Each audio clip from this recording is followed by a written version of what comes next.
Hello, everybody, and welcome back to the podcast, the Fortune Tellers podcast.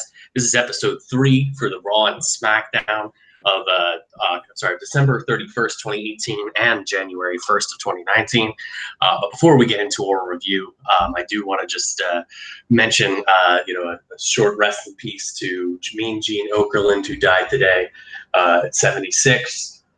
He was the best announcer that I think there's ever been in WWE. He was the epitome of the class. He made it feel like a real sport. I definitely want to, give our condolences to the Okerlund family and to everyone in WWE who Mean Gene has touched so much. I would also like to flip it over to Teebs, and I'm sure he has something to say about Mean Gene himself as well. Yeah, I echo the same sentiment. He was very smart and he was quick-witted. He was really funny as well. And, I mean, he's been everywhere. He's been in a lot of places. He started out in the 80s, the early 80s, and then he went to WCW eventually after his WWE career, and then WCW folded, and then he kind of just, I don't know, didn't really do much after that, which is a shame because he still could have done it, I think, after he stopped. I believe so, too. I also think he was one of those guys that, who portrayed that, very straight man very well, but he had his moments, and where he could get the best out of a lot of the wrestlers that, otherwise without him, wouldn't be able to, cut a promo for their life. So, right. I definitely think that he was the face, because I remember back in the day, my uncle had all his old action figures. He had that Mean Gene action figure, and that was actually pretty cool to know that he was such a big force that even kids wanted action figures of the interviewer, because he was so Right. he was so good at what he did. Right, and that doesn't happen anymore. Like, there's no like Renee Young action figure as far as I'm concerned. Yeah. Like, that's how important he was. He was kind of the voice of the company. Yep, Like, definitely. disregarding commentary, of course, but he even did commentary as well. So. Right.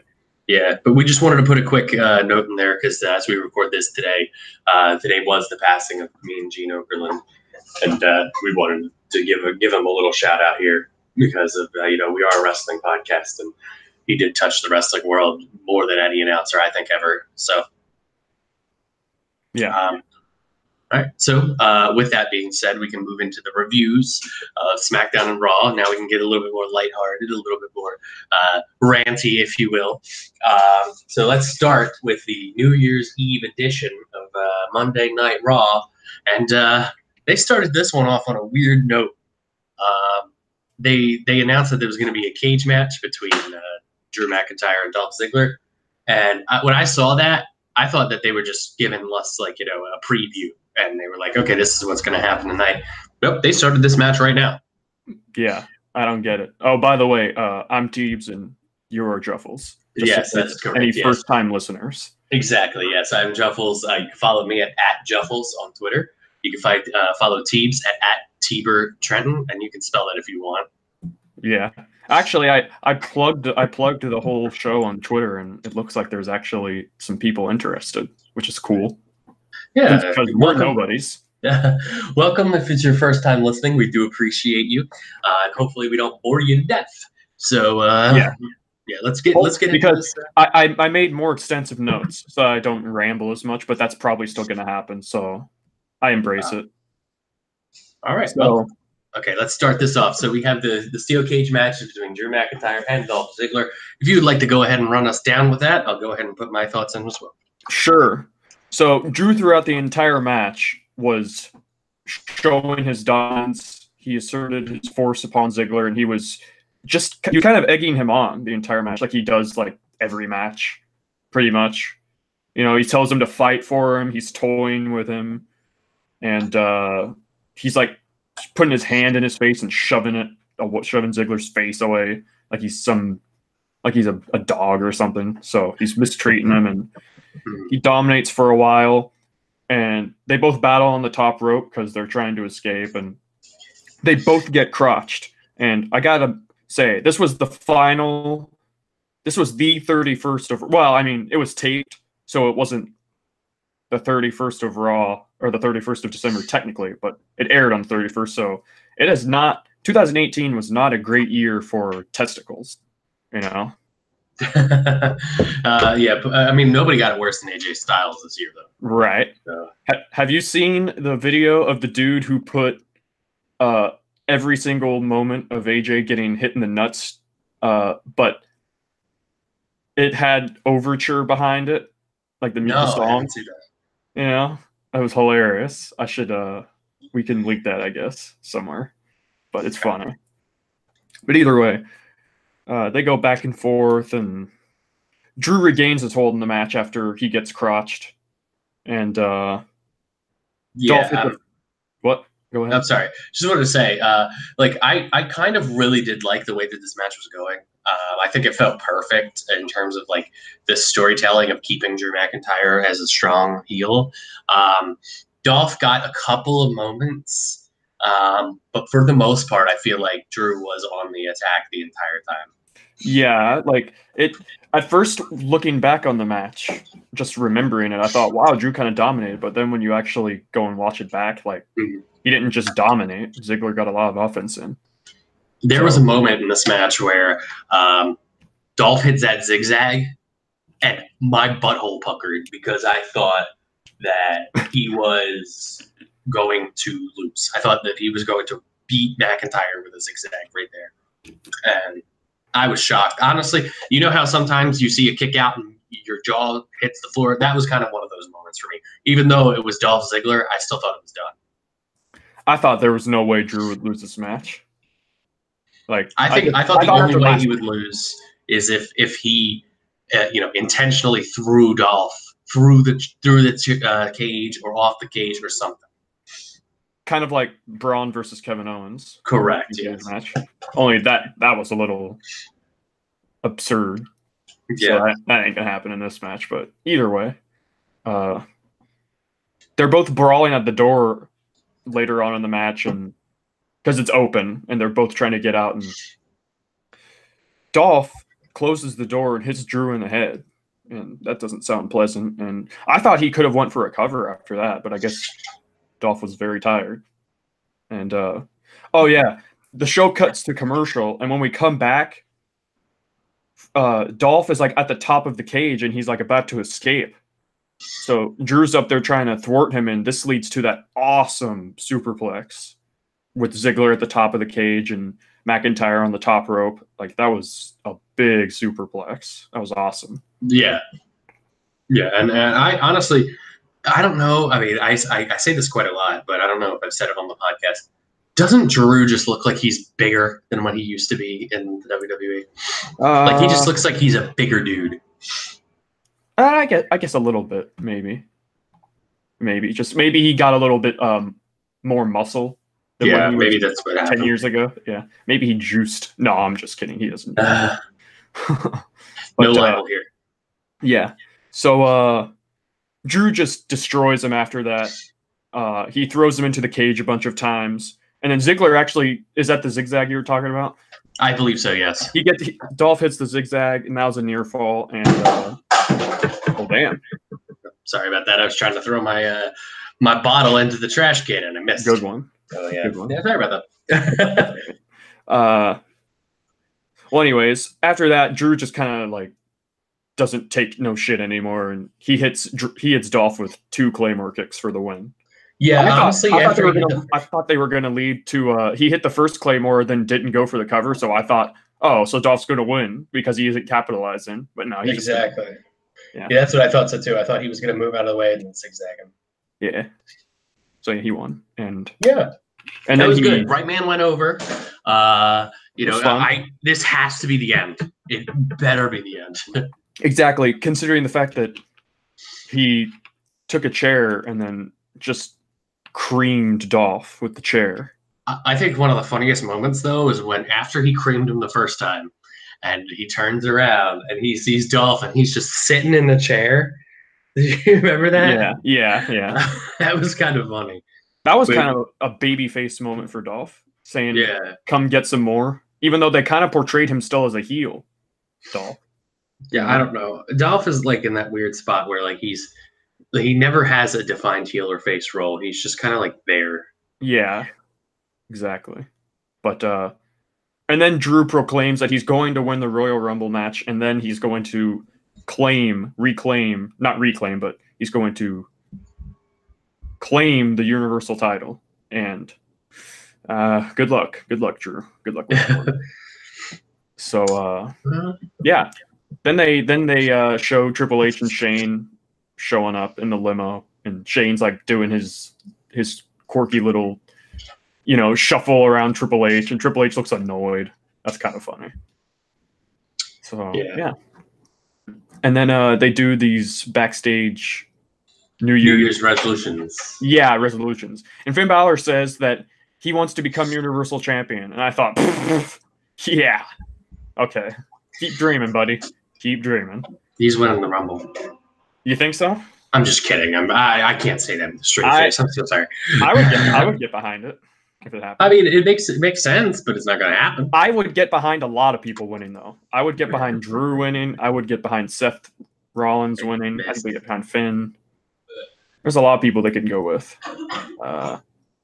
Oh yeah, and then Ember says she's gonna win the Women's Rumble, and that I mean, they did a lot of these where it's not really a big deal. It's not really like, it's kind of filler a little bit. Yeah, a lot of. I actually fast forwarded through a lot of them because I didn't watch Raw live. I had it taped, but I fast forwarded through a lot of this because it was just like I didn't feel like they were going to be worth a damn just to watch. So I did fast forward through a decent amount. And if you watch them and if there's anything interesting, you can let me know. But Ascension did say during this segment, they were on there. Ascension said they wanted to bring the Fashion Files back. Oh my God. Victor said that, and Connor was like, "No, dude, the tag titles or whatever, So Ascension are comedy guys, I guess now. Yeah, I miss them. Yeah, they did feature in the Fashion Files a lot when they were when Ascension and Breezango were on the Smackdown. Couldn't think of the word. So yeah, that's pretty much all there is to that, I guess. Okay. Seth Rollins came out.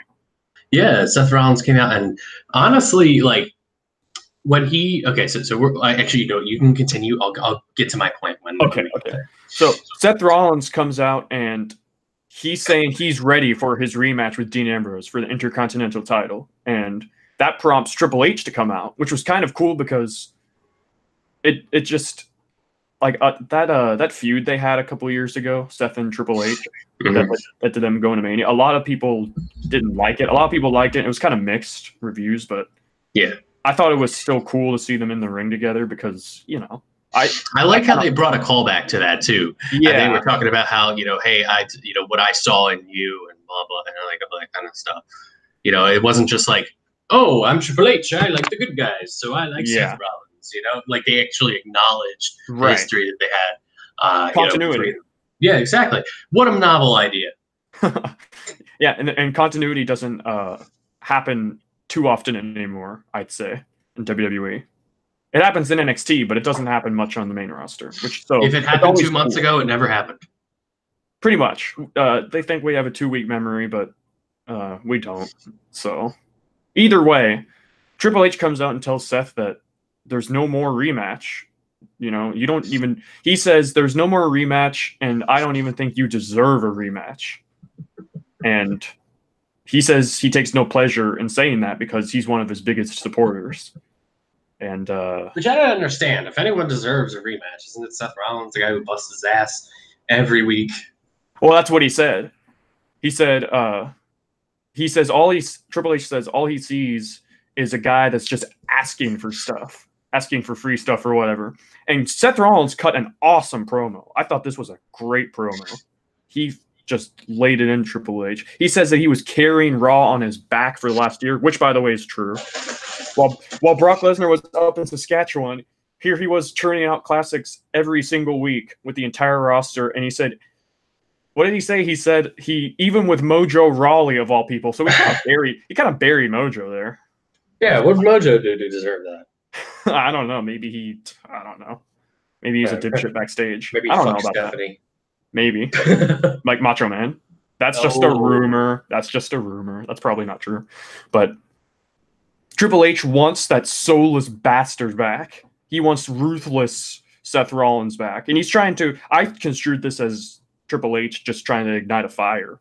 And so, like, he doesn't necessarily, he might believe some of what he's saying, but for the most part, he's not really believing all of it. He's just trying to get a reaction out of Seth to get the most out of him. And obviously Seth took it to heart, and he said that. I mean, later on in the night, we know that something happens, and I'm kind of glad that they didn't just be like, "Oh, this is a different Seth Rollins because of this." Like, they actually showed us what's different with Seth. So, right. You know, they didn't just say, "Oh, look at the way he, did this in the ring." They actually, like, 100%, like, you have to be a dummy to not see that there's a change in Seth Rollins. You know? Right. And exactly. So Seth Rollins said that if you're going to stand in my way, I don't care. I'll go through you. If Brock Lesnar is going to stand in my way, I'll go through you. I'll go through your entire family. Talking about the McMahons, I guess. So it kind of reminded me of Triple H igniting a fire, and Seth this week kind of reminded me. It was a little bit like Vince last week with AJ on SmackDown. Without Seth attacking Triple H. Yeah, without that, of course. But it reminded me of that because Vince, I guess, he's trying to get something out of AJ. So it's kind of like Triple H is trying to get the most out of Seth now. And see, the only thing is I don't understand. I mean, we'll talk about Vince and AJ, but I don't understand what's missing from AJ. Like I'd understand if like AJ had been on like a losing streak or what's going on, but like AJ's just AJ. Right. He's been there. He was champion for a year, and I don't know what he lost the title, and now like Vince is acting like he's a loser. What if like you know who would make sense to do that with? Finn Balor. Yeah, that's true. Braun Strowman. Where's the demon? Exactly. Yeah. Not AJ Styles, who just came off of a record-setting title reign. Maybe it's just more of the same thing that I said about Triple H. Maybe Vince doesn't believe most of it, and he's just trying to get a new side of AJ out of him. Maybe. We'll see. We'll see. But either way, Shane McMahon comes out as Triple H and Seth are staring each other down, and he like jogs to the ring awkwardly, and he's like, "Oh, but by the way, I should add, I forgot. Triple H says that Seth is going to face Bobby Lashley later tonight. Yeah, and that Shane McMahon is setting up this. He called it the Fresh Start Battle Royal. It's you know what I don't understand though. So think about this: the Fresh Start Battle Royal, and he's talked about, oh, you have to earn your spots.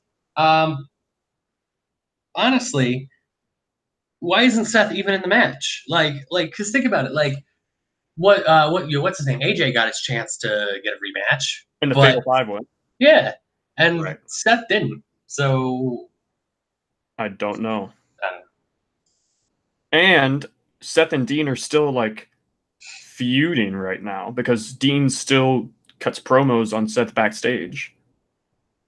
So it's not as if Seth and Dean are done. They're still feuding. You know?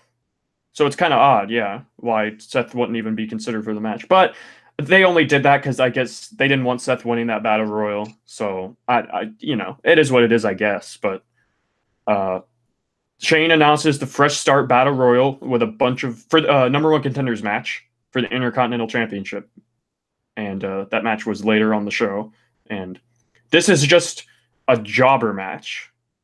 It really was. It's a jobber match with Corbin, Balor, and Apollo Crews. That's it. And Zack Ryder was on Raw, so he broke that record of not being on Raw the entire year. They couldn't even let him have that. And by break the record, I mean broke the chance of having no Raw appearances. So I don't know. I guess that's good for him. What are you gonna do? He got eliminated. I thought it would have been funny if he won after not being on Raw for an entire year. He wins out of nowhere. It'd kind of be reminiscent of Jinder Mahal being a jobber, and then literally 2 weeks later, he's challenging Randy Orton for the title. Excuse me. Nothing but respect for my modern name, Raja. I wasn't disrespecting. I was just saying shades. But yeah, this match was all Apollo Crews. He was awesome. He was dominant. He eliminated 8 people. He was, and you know what? I'm glad. His skill set is too good to be where he is. I agree. I didn't really think much of him for a long time, but then I saw more of the matches he was in, and damn, he's great. He's got it all. He does. I think the only issue, I think he could benefit from a manager, which was Titus Worldwide, but they never really did anything with that. That was comedy. Yeah. Yeah. But I mean, true. He should have been the star of Titus Worldwide. Oh yeah. He should have been the main Apollo Worldwide. Like, you know how Damian Sandow was the star as the stunt double? Yeah. And that was comedy. Maybe they could have had Apollo be the standout. But, they were jobbers. So I'm glad to see Apollo was actually doing stuff because, damn, he's great. He's athletic. He's strong. He's agile. He's got the look, too. He's ripped. Yeah, he's ripped, but I guess the only downside is he's a little shorter than most guys. Which in this episode of the Fortune Tellers podcast, we fawn and drool over Apollo Crews. Yeah. But yeah, I love Apollo Crews. He's great. And he won this battle royal. He eliminated Corbin, by the way, I gotta mention. When I saw that Finn Balor and Baron Corbin were gonna be in the same match again, I thought it's gonna be them as the final two, isn't it? But no. But Baron Corbin did eliminate Finn Balor. So I thought there's a very small part of my brain that's telling me they're gonna feud again. just because Corbin eliminated Finn. Like if anybody else had eliminated Finn, I wouldn't have thought that. But I hope to God not. The main event of WrestleMania 36, Baron Corbin versus Finn Balor, episode number 37. Oh, damn. But yeah, Apollo Crews won. There is a God. He was interviewed after the match, saying that I've been waiting for this all year.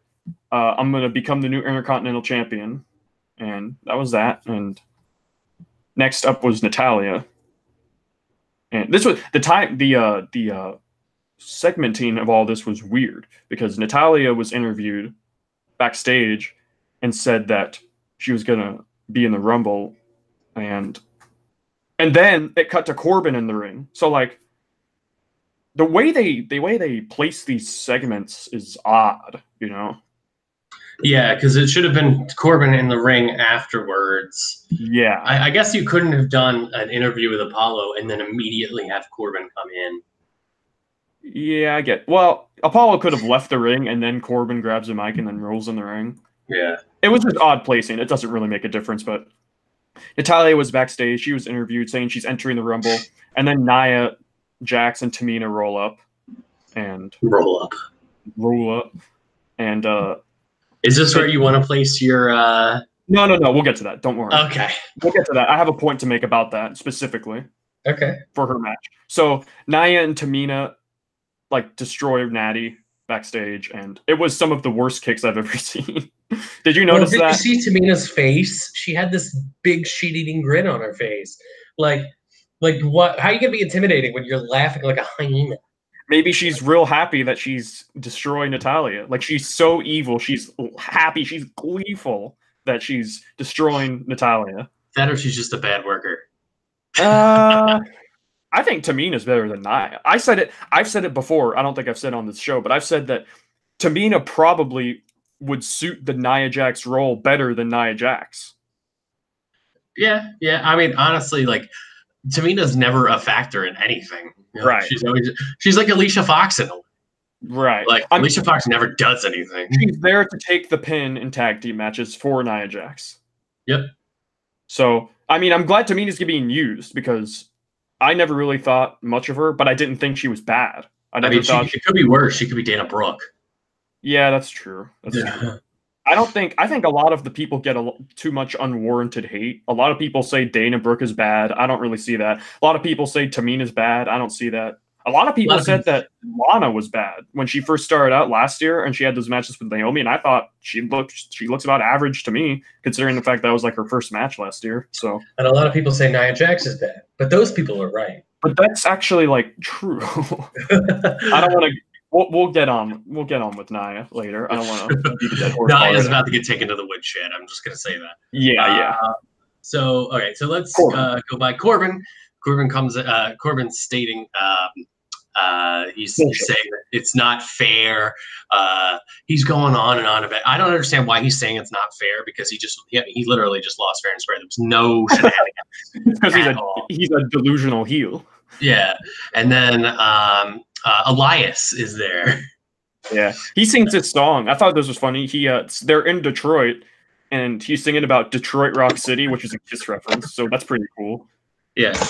And Corey Graves, I think, said that Kiss were from New York, but that's not true because they're from Detroit.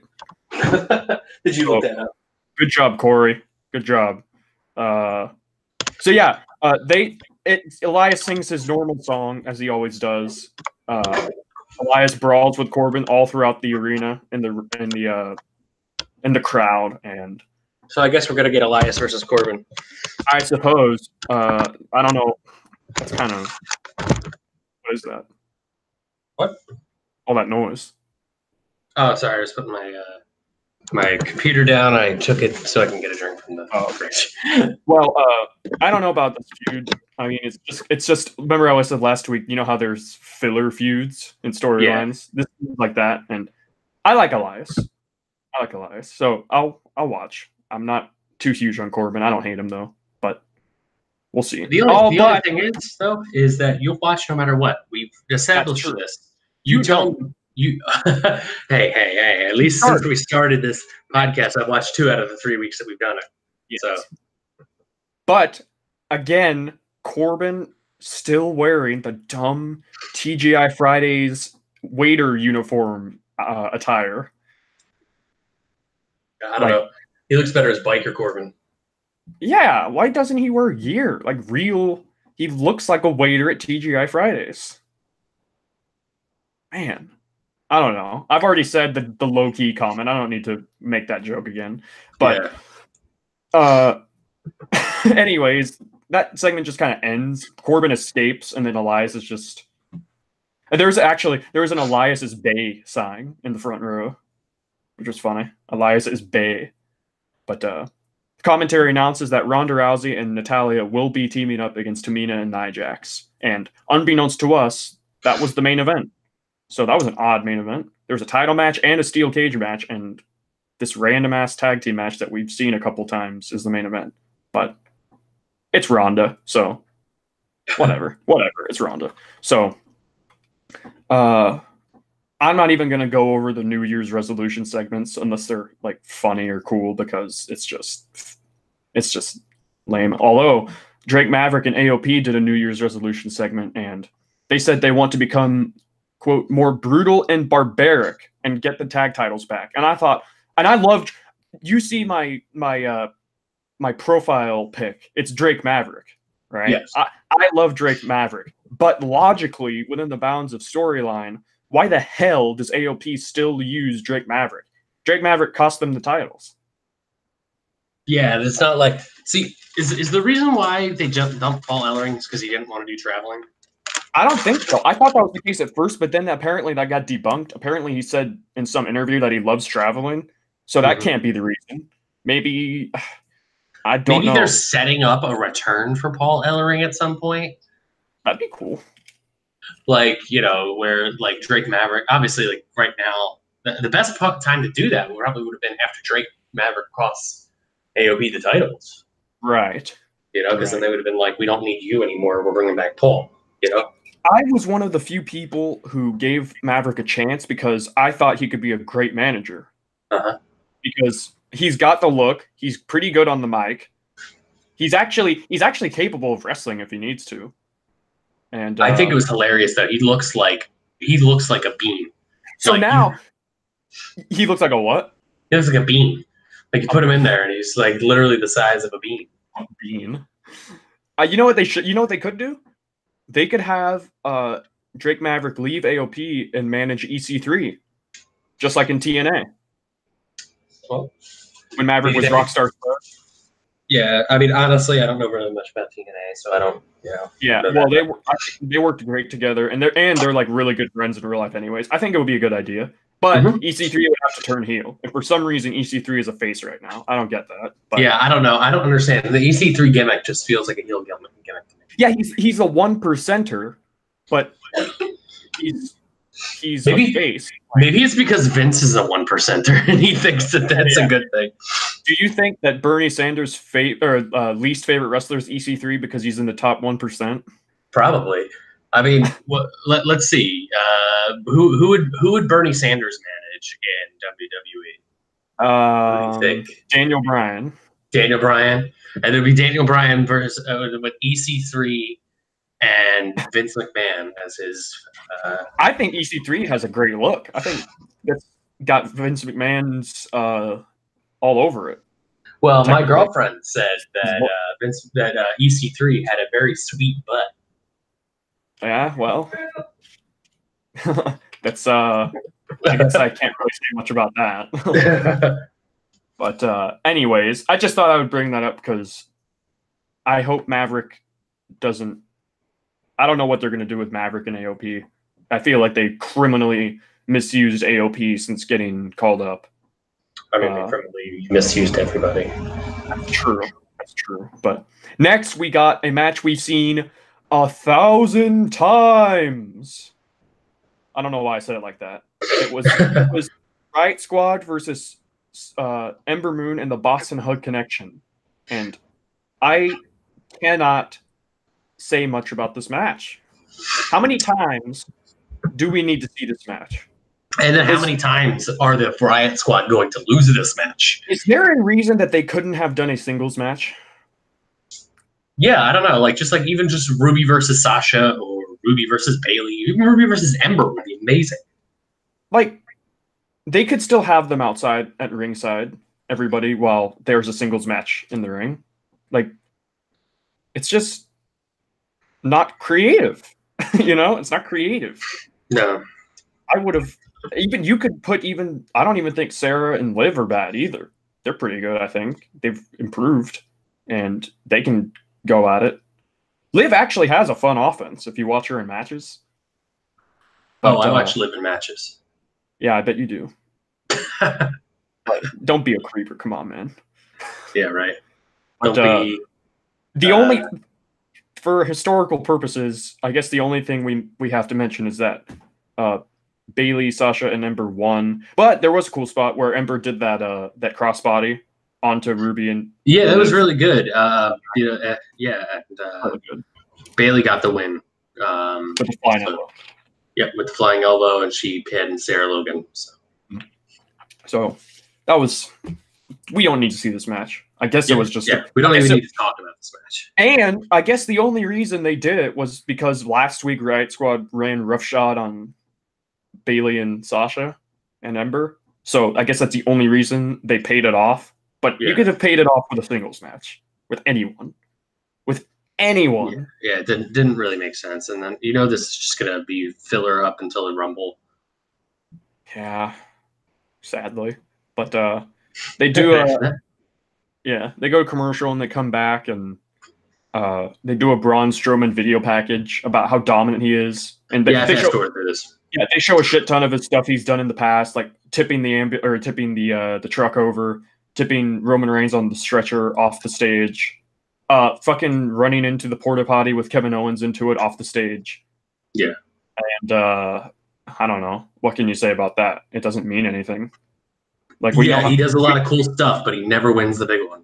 He never wins. Like, he's monster, but who cares if he doesn't win anything? Like, they always portray. It's kind of like when they portray Big Show in the Royal Rumble as a favorite. I'm like, how? Right. He's been in every Royal Rumble in existence. That's an exaggeration. But he's never won. Yeah. He's made it to the final too. Like 6 times. Yeah, that's true. Oh, yeah. It was like twice, wasn't it? One against The Rock and one against Benoit. Didn't it turn out that he actually won the What about Roman Reigns? Roman Reigns, when it was him and... Oh, wait, no, because Rusev was still alive at that point. Right. Wasn't the one against The Rock? Didn't Big Show actually win that? Because didn't his feet didn't Rock's feet? Yes. But they sidestepped that because it was a botch, I guess. Yeah, it was a botch, and so they were like, "Oh, referee's decision is final," and then they actually did make a good use of it. Big Show turned into like the whiny guy who was like, "I won the Rumble, I won the Rumble," and like he would like bring like the tape with him everywhere, and he'd be like, "Look at this," and he would like play the tape, and they turned him heel that way. Right. So it was actually kind of smart, in a way, but it was still kind of dumb. Yeah, it was. What are you going to do about a botch? I guess they could have done that with Cena and Batista in 2005. Yeah, I remember that, and because Vince McMahon got so mad that he blew both of his quads. He blew both of his quads. Just entering the ring. How do you do that? That's a sign of a very angry man. Yeah, that's true. But anyways, after the was Braun it Strowman Cena's fault too?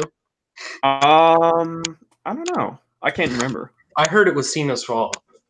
That like he should have fell earlier, but he didn't. Yeah. At least he didn't get buried for it, I guess. I mean, that's apparent. He definitely didn't get buried for it. He became the biggest star in the company. All you got to do is botch in the Rumble and you become a big star. It's like The Rock, Cena. Oh, man. Although that didn't happen with Titus James O'Neil. Ellsworth. Do you remember the Titus O'Neil botch in the Rumble? Where he was supposed to break the record for quickest elimination, but he totally just didn't get any air on the jump, so he didn't break it. Oh, really? Yeah, it was the one that Roman won, I think. Oh, I thought you were talking about the Greatest Royal Rumble.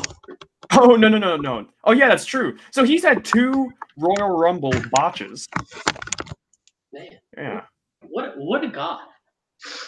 Yeah, poor Titus. Now we haven't seen him, but Seth Rollins is out there, and they gave him a jobber entrance, but who cares because he was already out there earlier, so that's not a big deal. You know what? If Titus O'Neil has another like a fuck up spot in the Rumble, I wear myself 2 nuts. Yeah, it's gonna start being a trend, just like Kofi. Yeah, exactly. Yeah, that's a good idea, man. What are they gonna do though? What could they possibly do? His foot gets stuck in the steel steps going up the thing. You know what? He's gonna fall somehow, somewhere. So he's gonna maybe. I'm trying to think of one, but we'll come up with something. But either way, Leo Rush comes out to hype up Bobby Lashley, and is there a reason he's called the Almighty Bobby Lashley? Because he fucked Vince's wife. No, just kidding. I don't know what makes him so almighty. Is he like what is the definition of almighty? Time to look that up. While I look that up, why don't we talk about just how boring that promo was that Leo Rush cut? Yeah, I almost fell asleep. It was your standard just hype man promo. And definition of almighty: having complete power, omnipotent. Here's another definition: very great, enormous. Well, I mean, Bobby Lashley is enormous. All right, I guess that's the one they're using because he's not omnipotent, unless he's related to Evan Almighty and Bruce Almighty. Bobby Almighty. Yeah, but with all the rights that WWE buy to old movies, I wouldn't be surprised if they bought the rights to the Almighty series and then just made Bobby Almighty. That's a great idea. But this match happened, and you know what? I didn't hate this match. Yeah, I didn't hate it either. It's kind of hard to hate a match. Good. It's hard to hate a match with Rollins in it.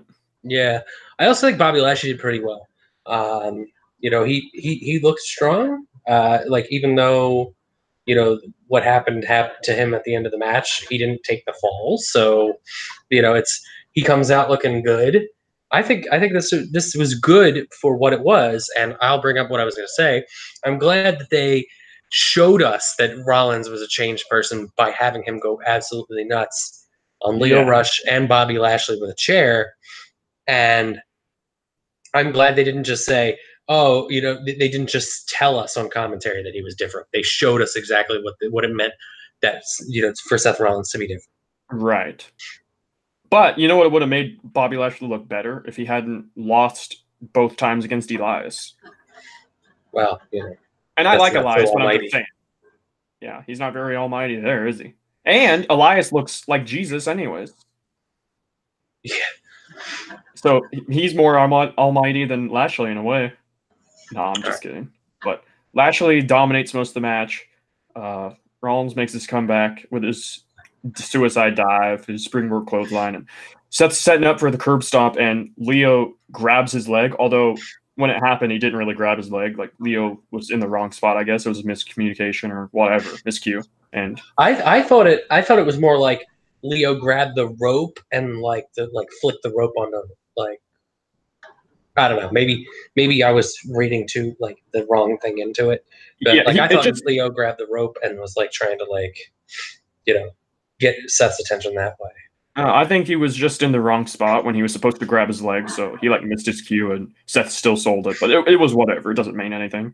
But so that's what gets Lashley his big spine buster. That spine buster looks awesome. The height he gets on that big spine buster. Okay, wait, so right now, I know this is unrelated. Who's got the best spine buster Of all time? of all time? Is it The Rock? Is that your answer? I'm trying to think. It's like The Rock, Batista, Triple H has a really good one. I don't know. I think Arn Anderson has a good one. I think I'll probably go with, just because he's a legend, probably Arn Anderson or Triple H. I'm gonna say The Rock. I'm gonna say I know you're not a huge Rock guy, but I feel like that his body movements, it's not just the spine buster, it's the afterward where he kind of does that little shake and that arm movement. Yeah, and it's he's a showman. I know you have your issues with him, but I don't know, he's just so entertaining. Well, to be honest with you, I don't have much of an issue with him except for the fact that I just don't want him becoming champion again. I never disliked Rock, but when they pushed him as champion in 2013, I just thought, why? It makes no sense. He's not going to be on the show. It was just, they gave him the main event. I don't know. I like The Rock. I appreciate him. He's a legend, He's the greatest shit talker of all time. Yeah. So I'll still find myself going on YouTube and watching some old Rock clips and laughing my ass off. Yeah. He's the greatest trash talker of all time. He's one of the best promos ever. And I mean, I'm actually a bigger Rock guy than a Stone Cold guy. That's fair. I mean, everyone's got their favorite out of those two. And I don't know. My main issue with Stone Cold back in the day was just he could never just lose. He would lose and then get his heat back by stunning the person who just beat him.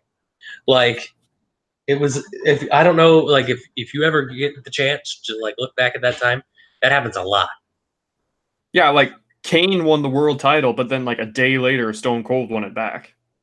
Not just that, but there was what was it? Triple H versus Stone Cold in the Hell in a Cell match at No Way Out 2001, and Triple H wins, and it was a 3 stages of hell match, I believe, and it was a hard fought battle, and Triple H barely got the win. But then at the very end, Stone Cold gets up and stuns Triple H and goes home looking like the winner. Dude, I'll tell you what, you just put a great idea into my head.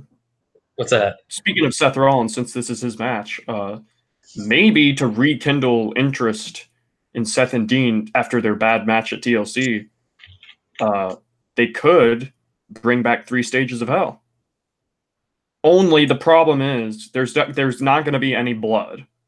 And with the 3 stages of hell match, there's always blood, Every once in a while they'll bring out blood. Yeah, but in very specific scenarios. Yeah, but I also think that in this situation, if you're going to do 3 stages of hell, you're bleeding. Right. See, that's why in a steel cage match, don't you think there should be blood? You're grating a dude's face against the cage and he's not bleeding? Like, I get that it's PG, obviously. And I'll suspend my disbelief because it's wrestling. You suspend your disbelief for literally everything. You know, Undertaker can teleport and spawn lightning from the sky. So I can suspend my disbelief, but I don't know. I just think that I don't know. 3 stages of hell. That'd be a great idea. Okay, so let's move on. Whatever. Make it. Yeah. Lashley hits the spine buster for a near fall, and it was a great spine buster. And Rollins regains control of the match, and he's going up for this frog splash that he does, and Leo gets on the apron to thwart Rollins again. And then this leads to a fun little chase segment with Rollins chasing Leo did Rush really well and at that. you know who he looks like, Leo Rush? He looks like Miles Morales, Spider-Man. In fact, Leo Rush posted on Twitter like a fan-made picture of him as Spider-Man, but it was like done really well. It was really good, and just Rollins loses his shit, and he like just beats up Leo Rush, and then Lashley gets all over Rollins, and this is where Seth Rollins took out the chair and just destroyed Lashley and destroyed Leo in the ring. And I thought this was shades of when Rollins was beating the shit out of Ambrose and Reigns when the Shield broke up with the chair. Yeah, but I mean, it's just a little bit. That's maybe a stretch, but just a little bit. But the big part was the part that I liked was when Leo Rush got curb stomped. Did you see how he sold this? No, actually, I don't think I did. Oh, dude, Leo Rush sold this curb stomp like his neck vanished. Like, it was amazing how he sold this. He sold it so good. He really made it look good. Like, Leo Rush is great at selling, but man, he made it look really good. Right on his fucking head. It was great. But anyways, that was that. And thoughts? If you have any? I like I said, I like the fact that it was, just showing us. Like, I don't like when they tell us, this or that, the other thing, and you have to believe it now. I like that they show us that. Right. Kind of like change. This is the new era. And there's signs of change in the new era. So I like the new era trademark. Yeah. The new era championship. Won by Shane McMahon. Because he says it all the time. So yeah. The next match. Actually, sorry.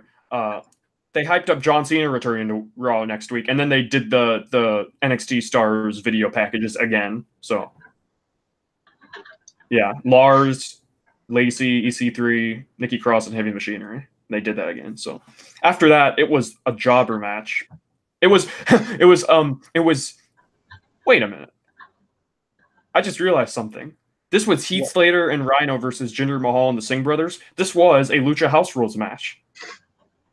Hell yeah, and the right people went over this time. Yeah, they were heels, so it at least made sense. But who made this match? The McMahons, obviously. So they fucked Heath and Rhino. It was a handicap match. I know it's the Singh brothers, but even still, a 3-man advantage or a 1-man advantage is a 1-man. I'm also glad to see the Singh brothers actually got a chance to wrestle and not in their suits like Baron Corbin. Right. When was the last time the Singh Bros had a match was against AJ Styles on Smackdown. And I know that one of them was injured for a while. I can't remember which, sadly. One of them was injured. But he like messed up his knee. So he was out for months.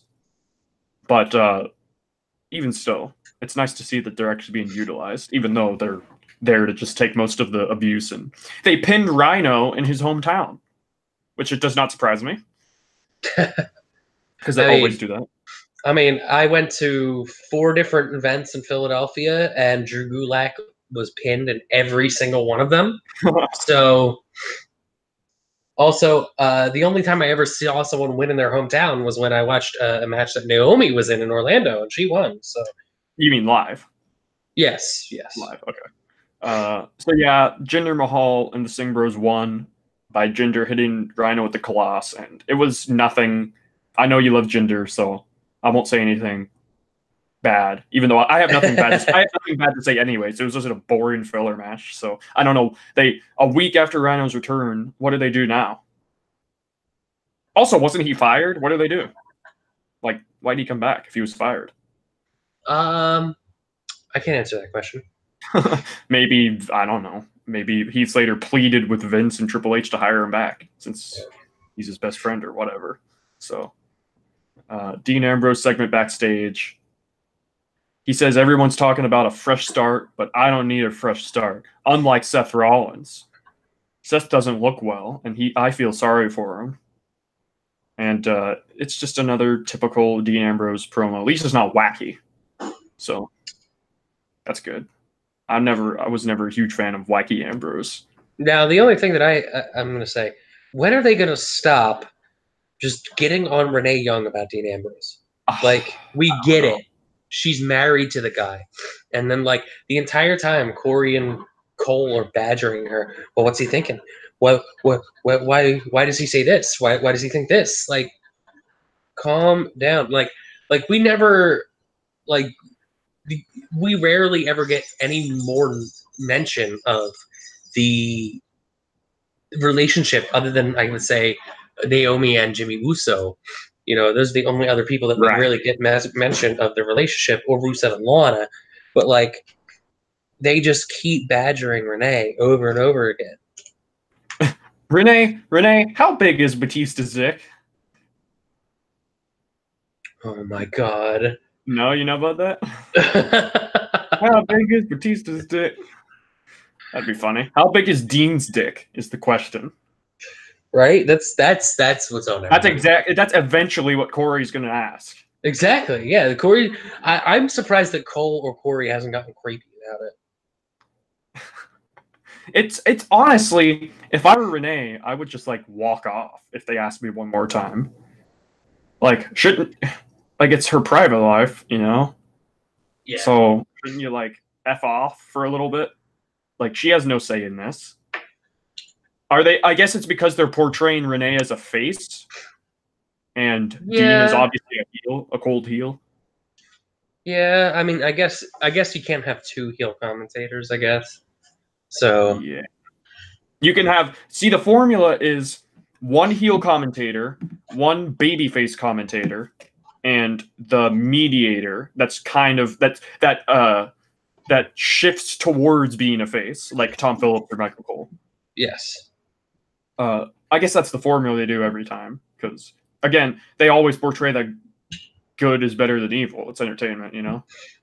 So you got to have the delusional heel on there. But if they ask Renee one more time, what is up with Dean? She obviously doesn't know, guys, you know?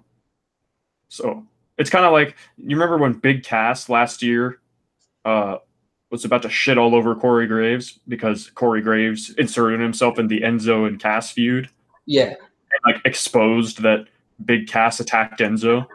And Cass came out to commentary that one day and was like, "Don't you ever stick your nose in my business or I'll destroy you," or whatever. Yeah. What if Dean does that? That would be great. That would actually put some depth into Dean's character rather than just... With Renee just watching there. Yeah. Yeah. So, fantasy looking. Yeah, right. Okay, so then after that was that the Intercontinental Championship match? Yeah, this would be Apollo and Dean match. Yeah, Apollo versus Dean. Michael Cole stated on commentary that when you win the Intercontinental title, it will launch your career to new heights. I almost left. Kind of like Zack Ryder 2 years ago when he had it for a day. Kofi Kingston. Well, he at least held it a couple times, but it didn't raise his career to new heights. Right? Well, maybe it did a little bit because he feuded with Randy Orton. Yeah. But yeah, that's kind of funny how they keep trying to tell us how prestigious the Intercontinental title is. But, you know. Yeah. That's the main title, though. Not the Universal title. Yes, and it's held by a walking board. A walking board. And I'm telling you, like, I love Dean Ambrose, and he's my favorite wrestler, but he is absolute shit right now. I don't think he's shit. I think his booking is shit. Yeah. I think he's great when he's cold, ruthless heel Dean, but they booked him all wrong. Even the match he had with Rollins should have been great, but they did it wrong.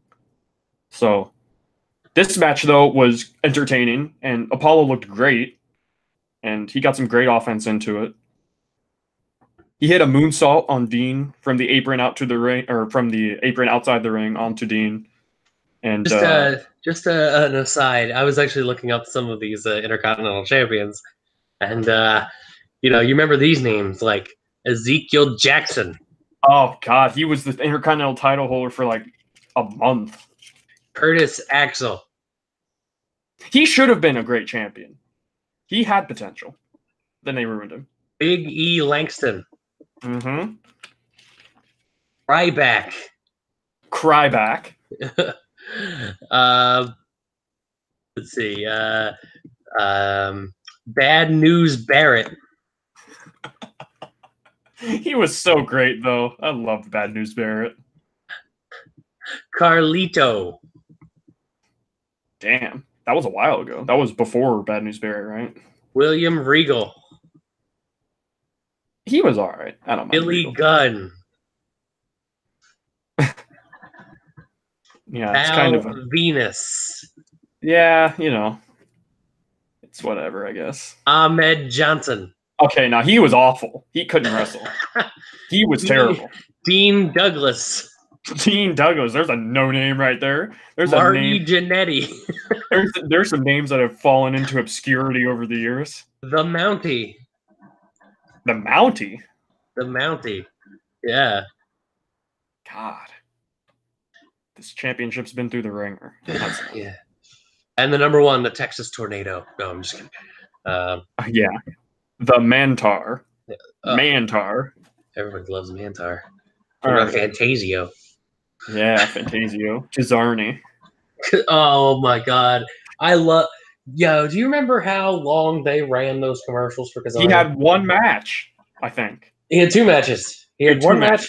He had one match where he beat somebody. I think it might have been MVP. Yeah, that's MVP. Right. And then he was in a battle royal where he got tossed over the top rope in the first minute. That's right. Yeah. Wow. Poor Cesarni. He kind of looked like the Cesarni looked like the lead singer of Seether in the Remedy music video. All I thought is he looked like Pirate Paul Burchill had a child with a carny. So, Pirate Paul Burchill. What's he doing nowadays? Probably a bunch of coke. All right. I wonder. We need to get through this. Yeah, that's right. Cruz had a standing shooting star press, which always looks great from anyone. This looked awesome. Then he hit a crossbody for a near fall. Cruz was in cruise control. I hate that. I hate you. Sorry. But I'm just kidding. He hit a sit-out power bomb. Is that his finisher, by the way? I haven't seen enough of Apollo to even know what his finisher is, because he hasn't been used that much. Is that his finisher, the sit-out power bomb? I thought for sure his finisher was the standing moonsault, but yeah, it's what they build as the big move. But that got a near fall, and Dean grabbed the bottom rope, which looked awesome. The power bomb. He got tied on it. The finish was kind of anticlimactic, I thought. Yeah, because he missed the frog splash. Yeah, and then he just got he just got dirty deeds. He just stood up and got dirty deeds. And that was it. And I thought it was a good match, and Apollo showed some good stuff, and I think there's a lot of potential for Apollo to be a really good mid-card guy. Damn, imagine if we had Apollo versus Mustafa. Oh, God, stop. I can only get so hard. Yeah, that'd be a great match. But next up, we had Alexa Bliss backstage, and she says she's going to miss running the women's division because she was put in charge for a couple weeks by Baron. She said she made history in the short time she was in charge. And now she's going to make more history because she is going to have her own talk show, A Moment of Bliss. So I guess she still can't wrestle. I guess she's still out. She's training hard from what I've seen on Twitter and Instagram. So just as an aside, I was looking up Apollo Crews to try to look up and see what his finisher is. Mhm. But apparently, he actually was in as of April 2016. He lives in Orlando, Florida, as roommates with Ricochet. Really? Yeah, apparently. Wow, that's pretty cool. As of 2016? Yeah. Wow. Maybe No, Apollo convinced Ricochet to come to WWE. Yeah, probably. Huh, that's pretty cool. That'd be a good match. Oh, hell yeah. They'd be an entertaining tag team also. But yeah, Alexa's got her own talk show. She's going to be the first woman ever in WWE to have her own talk show. A moment of bliss. At least it's not This Is Your Life. Bliss is your life. Bliss is your life. Yeah. I think we should take like a minute and try to think of a better name than A Moment of Bliss.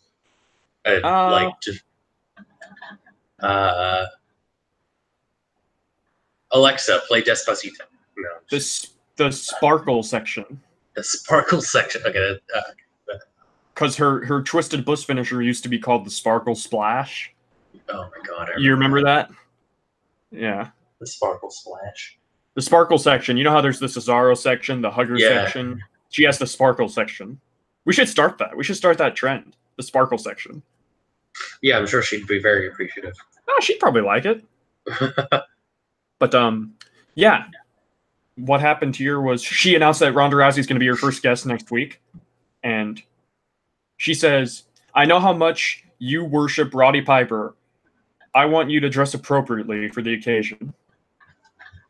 Because she will be in the presence of a goddess, not slumming in some pit. So she's showing up dressed up as Roddy Piper. In the kilt. Yep. Absolutely. That'd be cool. I wouldn't mind that. I know what you think about her talking about Roddy Piper and being based around that. Yeah. Like Roddy Piper. I don't really mind it that much because I just think that like it'd be cool if she could like make her own niche.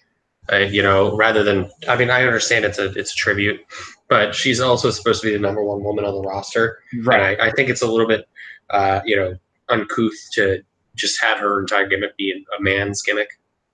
A man's gimmick. Well, you know what I mean. Like, another person. Yeah, the man. I think maybe they're just trying to show that she is a fan. Mm-hmm.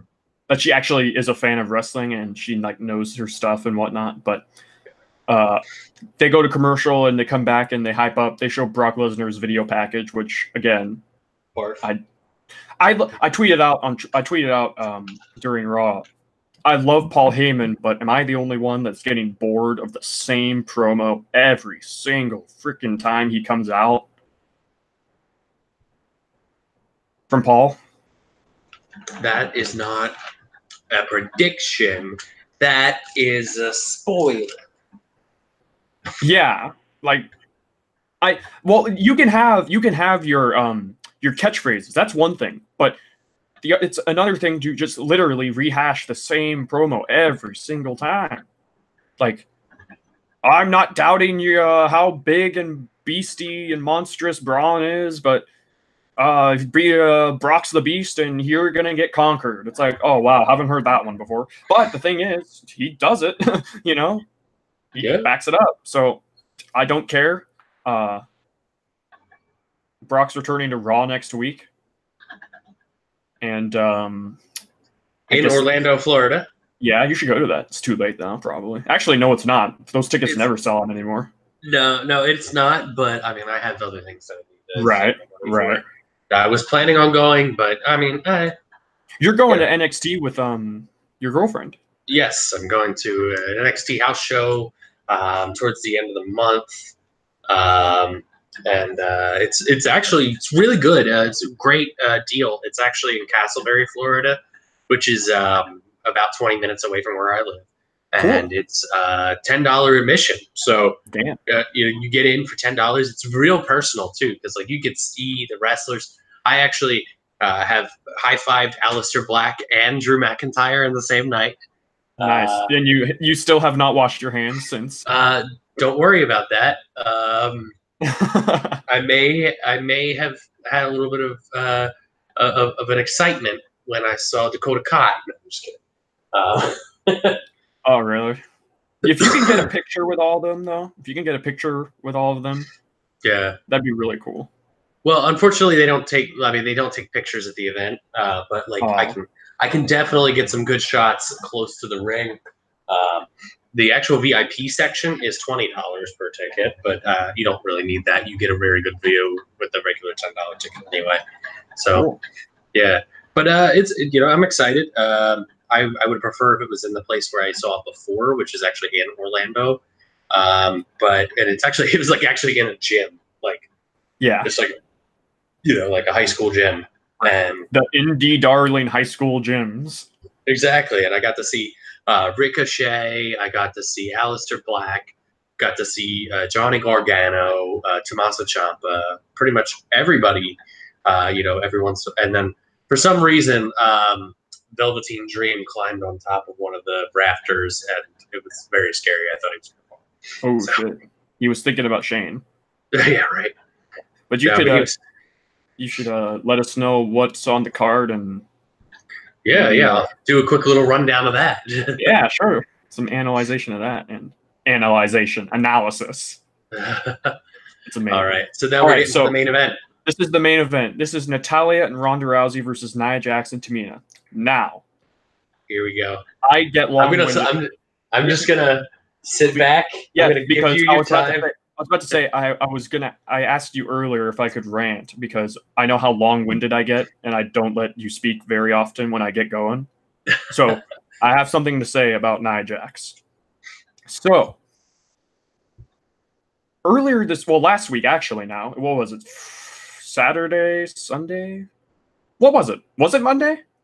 She tweeted, I guess I could just look it up. She tweeted, well, first of all, to preface this, WWE tweeted this thing going over 2018, talking about how, the women had a great year in 2018 or something like that. I'm paraphrasing. They had an amazing 2018, and they showed 4 pictures. And that's the limit on Twitter, by the way. You can only show and attach 4 pictures to a tweet. So, WWE, this is what the tweet said. There's no denying it. The women of WWE brought it in 2018. The pictures that they attach, the 4 pictures they attach, is Charlotte and Ronda, with Charlotte destroying Ronda at Survivor Series with the chair and the chair over her neck. The iconic duo standing over Charlotte after WrestleMania.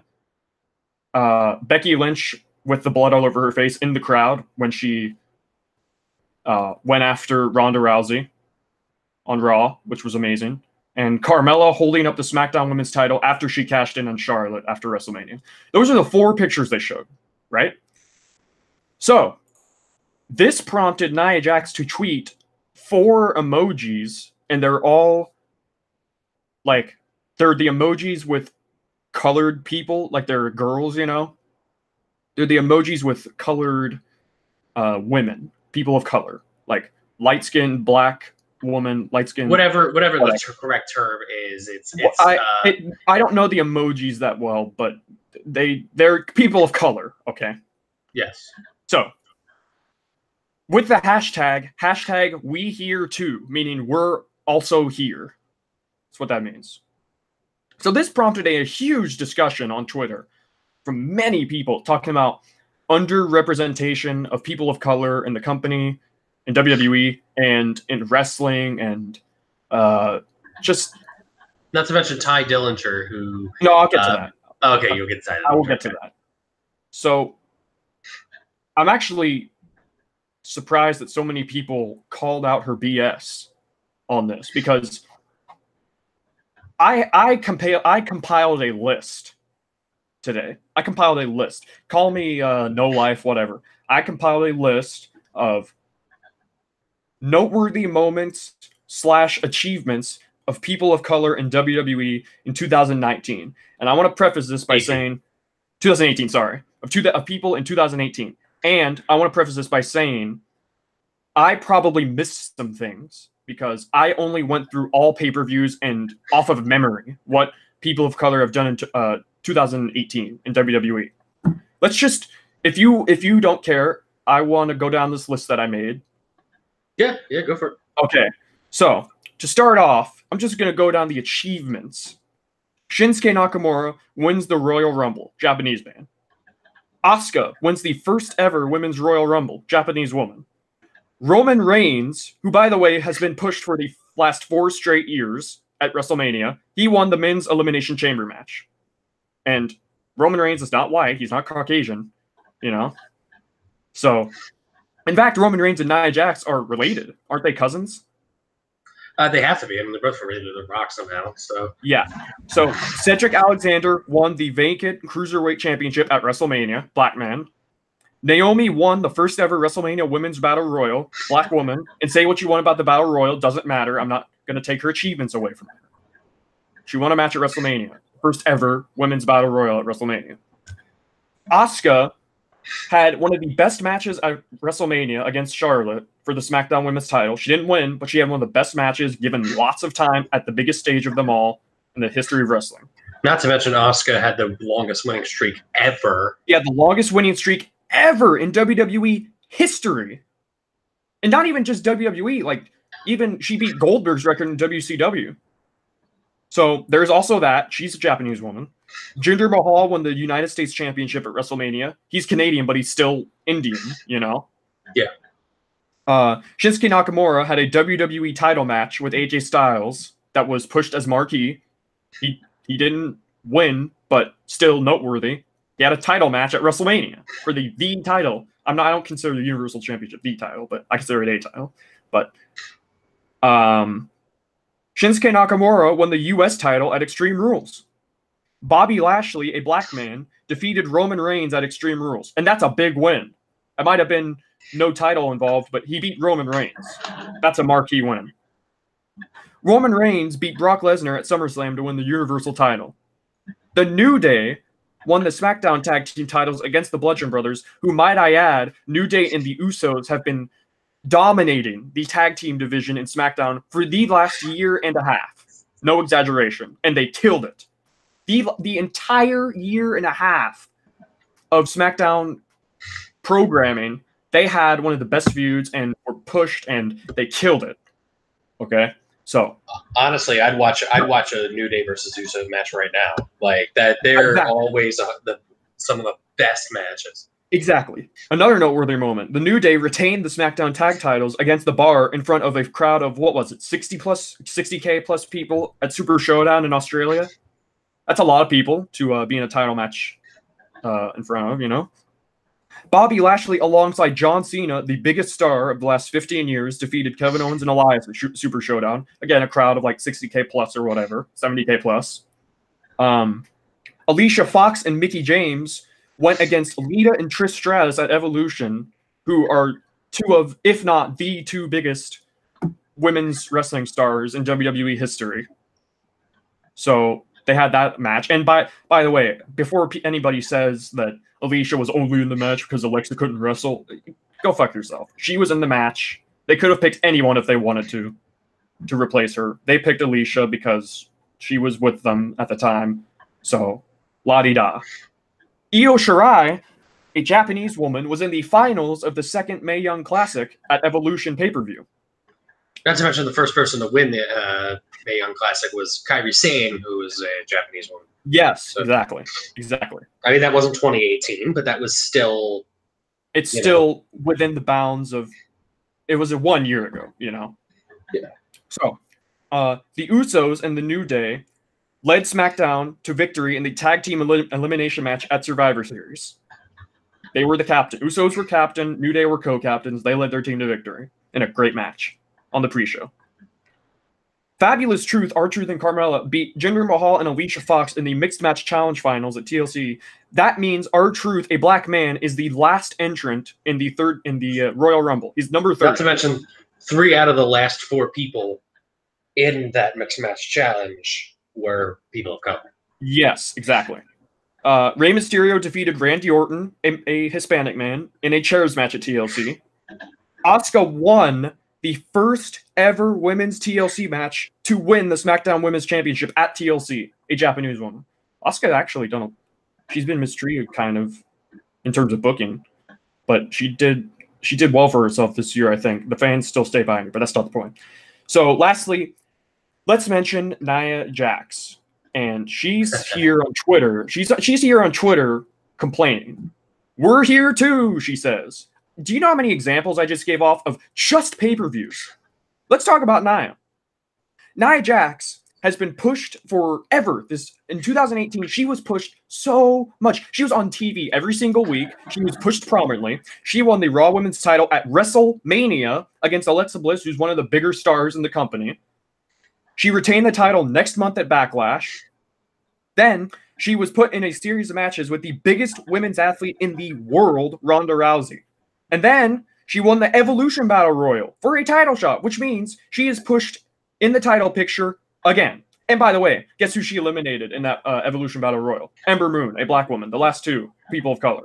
So she received another title match, and despite the fact that she punched out the biggest star in the entire company, Becky Lynch, and breaking her face, preventing her from wrestling at Survivor Series, she still was pushed because she won the traditional 5-on-5 women's elimination match for Raw. She got the pin, so they pushed her in that sense, and they knew exactly what they were doing there.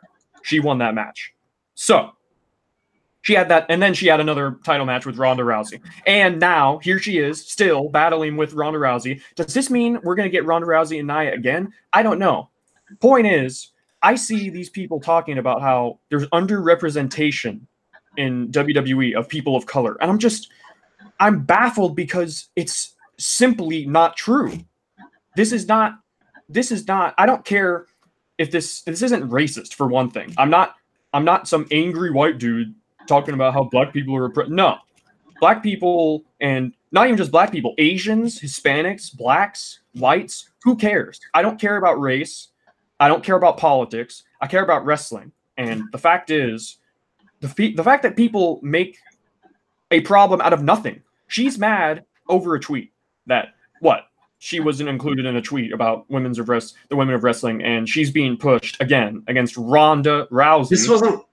This wasn't about the race for her. This was about Nia. This wasn't about the other women.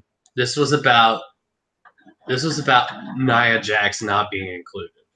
That's clear because she's been nothing.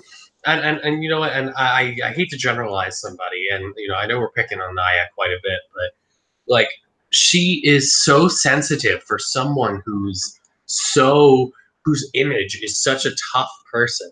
She's such a sensitive person. She cries when Grimm's Toy Show calls her Battle Cow on a Rumble reaction video. To which point, yeah, he probably shouldn't have done that. That's not nice. But she could have ignored it. But she didn't.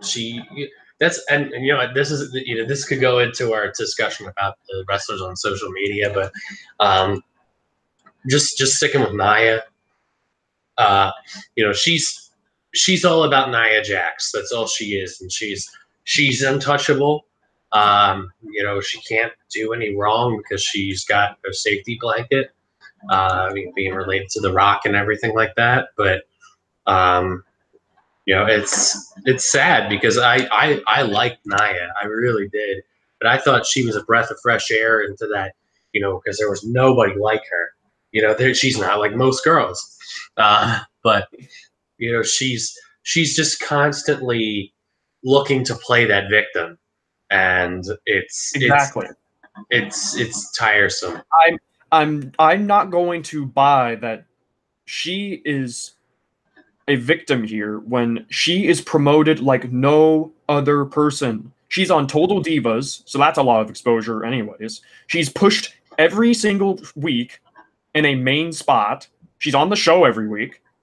I'm not about, when I see people criticizing her Actually, I'll say they're not even criticizing. I see a lot of people on here making the wrong battles, making the wrong arguments, saying, talking about how she's fat and all this shit. It's like, I don't care. I don't care about that. Okay, you can make an argument without resorting to insults. This is simply, I'm not insulting her.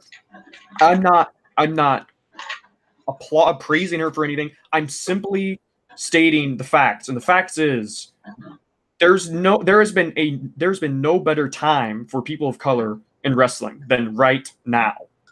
Right now, there's never been a better time.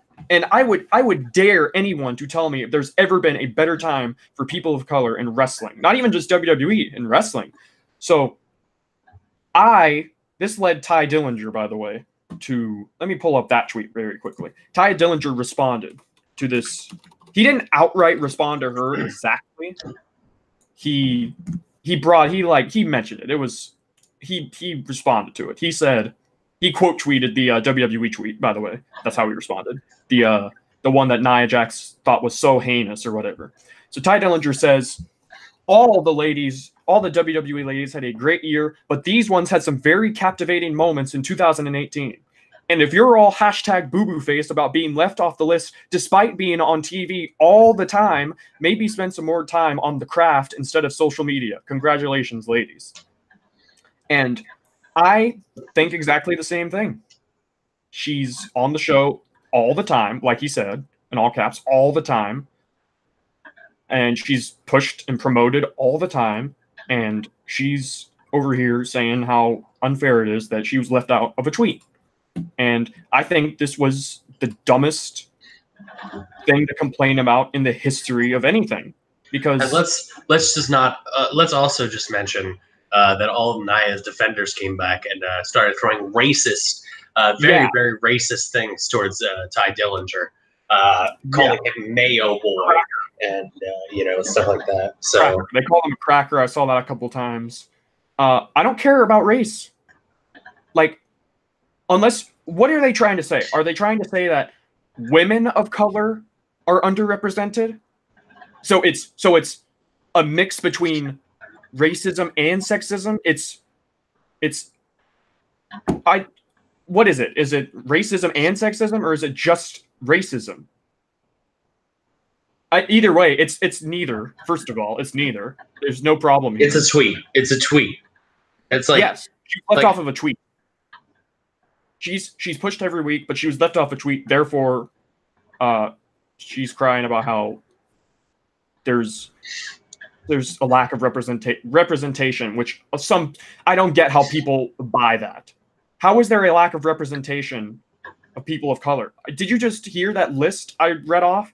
Those are just pay-per-view results, by the way. That's not even mentioning the fact that they're on Smackdown every week. They're promoted every single week.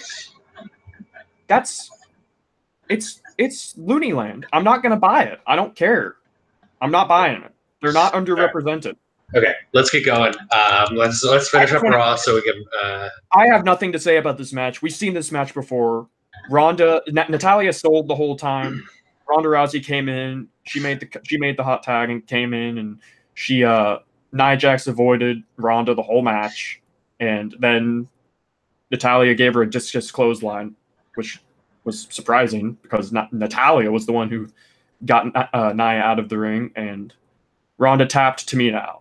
So, yeah. Unfortunately, I wasn't able to see this match. I taped Raw, but I missed the last 15 minutes of it.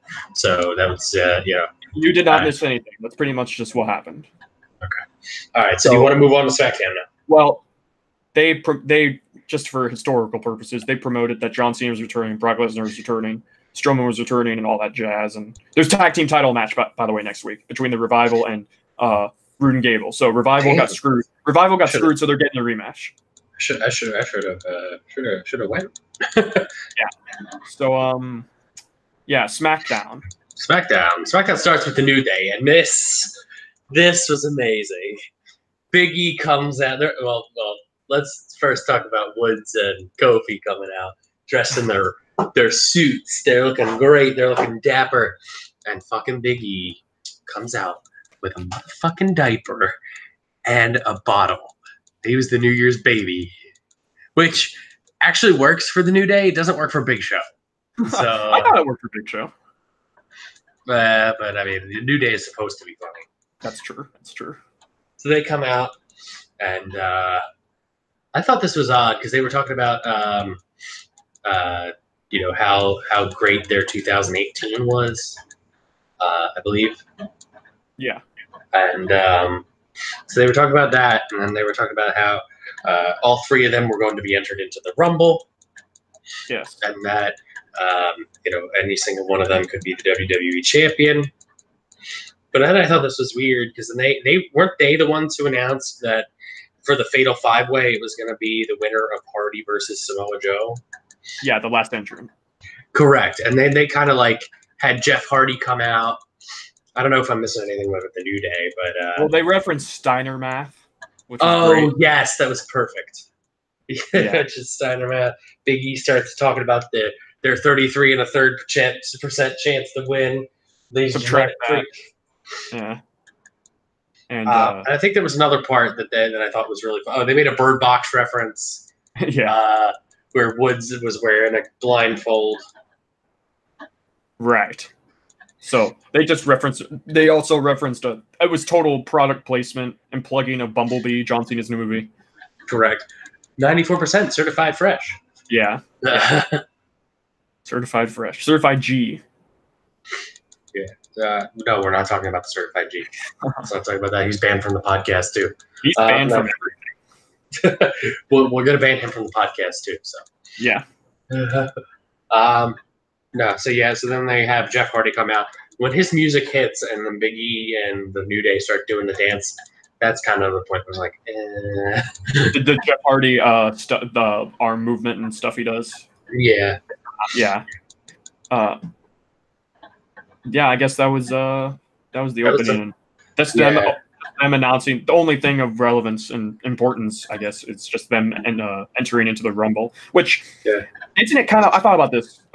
Isn't it kind of odd that some people have to win a match to make it to the Rumble, but then others just come out and declare that they're in the Rumble? The only explanation that I can think about this is, like, I think the best way to do it is, like, if you have won a title before, you should be able to declare yourself for the Rumble. But Drew McIntyre's never won a title. I guess technically yes, because he was in WWE before. So I guess that counts. But, like, that would be a good thing. Like, if you've won a championship before, you can declare yourself for the Rumble. Yes. So yeah, we had Jeff Hardy. Pretty much everybody has. So yeah, except for Braun Strowman. Maybe Braun will win the Rumble. Yeah, very funny. He's in the match against Lesnar. So was Roman against Owens 2 years ago. Yeah, but either way, Jeff Hardy versus Samoa Joe. This was the number one contenders match for the number one contenders match, and it started, I guess, right out the gate. They locked up real fast, and Joe put Jeff in a heel hook. Jeff broke free. Joe was working over Jeff's leg a little bit, but then Jeff got the upper hand, and he was working over Joe's leg by slamming it into the post a bunch of times. So, yeah, I mean, I was still expecting them to, like, brawl a lot more because they're in a blood. Yeah, that, and also, Jeff hits a swanton bomb, and Joe rolls out again. So it's the same exact thing 2 weeks in a row. Well, no, last week he didn't hit it. This week he did hit it. Oh, okay. Yeah. So I mean, well, like, let's remember, I didn't. That's true. You didn't. I didn't watch last week. That's right. Oh, they did. Jeff went for the whisper in the wind, and they did the spot where Joe, like, hits the ropes, so Jeff gets crossed and he hangs upside down from the turnbuckles. Oh. So when Jeff was, like, going into the upside down position, his, like, head, I don't know if it was because he was, like, going real fast, but it looked like his head almost hit the mat. So that looked a little scary. It just looked a little scary. And then Joe kicked him in the corner. He did a running kick. Yeah. pretty much, it just led to Jeff's comeback. He hit the twist of fate, and then he hit the swanton, and then wisely Joe rolls out of the ring, and and Jeff, here comes your rant about the ref. I'm sure. Yeah, well, it's not really a rant. It's just like Jeff goes out to get Joe to throw him in, but then Joe puts him in the coquina clutch, and he's choking him out. And the ref's counting. The ref's up to a count of 6, and then he's up to a count of 7, and then Joe, they're doing the thing where he's putting him in a submission outside the ring so he doesn't get up. So he'll break the count. He'll beat the count, and then the ref will count, and then it's over because the guy just got choked out. He can't make it to the ring. So he does that. The ref counts 8. Joe gets into the ring with Jeff Hardy laying lifeless on the ground, and for some reason, the ref restarts the count. I'm like, why? He didn't get back outside the ring and break the count and restart it. He just got in the ring, and the ref's like, oh, 1, 2. Maybe that's one of the new rules of the new era, of this change era. You're right. So all I can think about is how many times in SmackDown versus Raw I won a match by bullshit reasons because I beat somebody up on the outside until the 9 count and ran right in. Yeah, exactly. I thought, oh, so Jeff's going to win this match because of that. So they're going to screw Joe. So Jeff did get into the ring at the count of 9, the new count, by the way, not the old one. And before Jeff could do anything, Joe put on the coquina clutch in the ring. So Jeff passed out. The ref called for the bell, and Joe is the winner. And yeah, it was whatever, I guess. It was a good little match, I suppose. I don't know why he restarted the count, but whatever.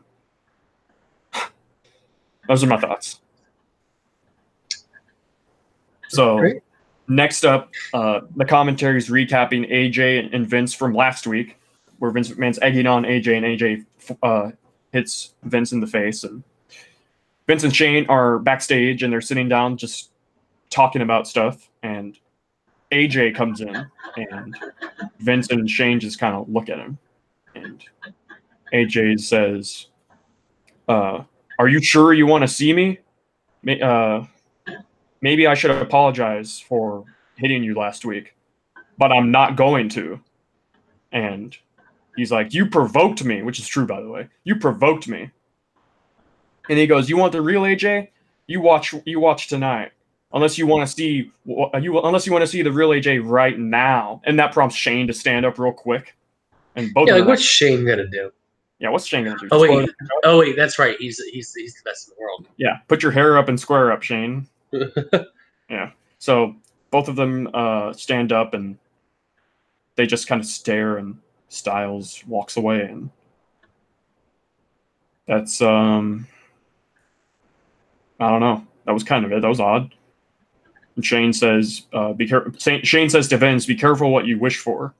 Talking about getting a new AJ, and I don't know where this leads. What if this leads to I had a great thought about this whole story. What if it leads to I was gonna say I said jokingly AJ versus Vince last week. Yeah. What did you say? What did you say? This leads to AJ versus Triple H? Yeah. Yeah. Maybe. Hey, or I mean, maybe something new. What if this leads to Triple H versus Shane somehow? I don't want to see Shane wrestle again. What if it leads to Seth Rollins versus AJ with Vince in AJ's corner and Triple H in Seth's corner? Oh, Jesus. I would. Oh, my God. What a weird matchup that would be. How did they get there? Yeah, how would they get there? Because they have similar stories, right? Triple H is telling him he wants the cold, ruthless bastard of Seth, and Vince is like, I want to see the dark side of AJ or whatever. So yeah. So that's interesting. That was all that segment was. And Rusev celebration coming up because he won the U.S. title last week. Kayla Braxton's in the ring interviewing Rusev and Lana, and Rusev again still can get away with bad dialogue. You know, like he's the only person who can get away with such bad dialogue. What did he say about bacon? Bacon flavored cinnamon bun is what he smells like. Yeah, I don't know. I didn't even pay attention to what he was saying. I was looking at Lana the entire time. But who comes up with this dialogue? Like, he said he'll defend against anyone. And I thought, oh, it's going to be another open challenge. And do you feel, I saw somebody say this, do you feel that the open challenge is overdone? Honestly, I felt like it was a nice thing for John Cena to have. Yeah. And I kind of feel like it is. And I mean, it's definitely, I kind of feel like it's any time a babyface wins a championship, they always do an open challenge. Right. Yeah, it's true. Because they're the defending Valiant Awesome Champion. But yeah, he's talking about, he goes, I pledge allegiance to the United States title, or whatever, you know, he's parodying the U.S. Pledge of Allegiance. And oh, did you see? I don't know if you saw that. Just a really, really quick thing. I just was actually looking at wrestling Twitter. Bianca Belair's fighting Shayna Baszler for the title. yeah. How about that? Yeah. She's not going to win, but yeah. Oh yeah. By the way, my whole Nia Jax tirade, I left out NXT stuff that happened. Yeah. The achievements. So yeah, how about that? But he goes, Rusev goes, Rusev Day, USA, Rusev Day, USA. I like that. That was really funny. That was pretty funny. That was cool.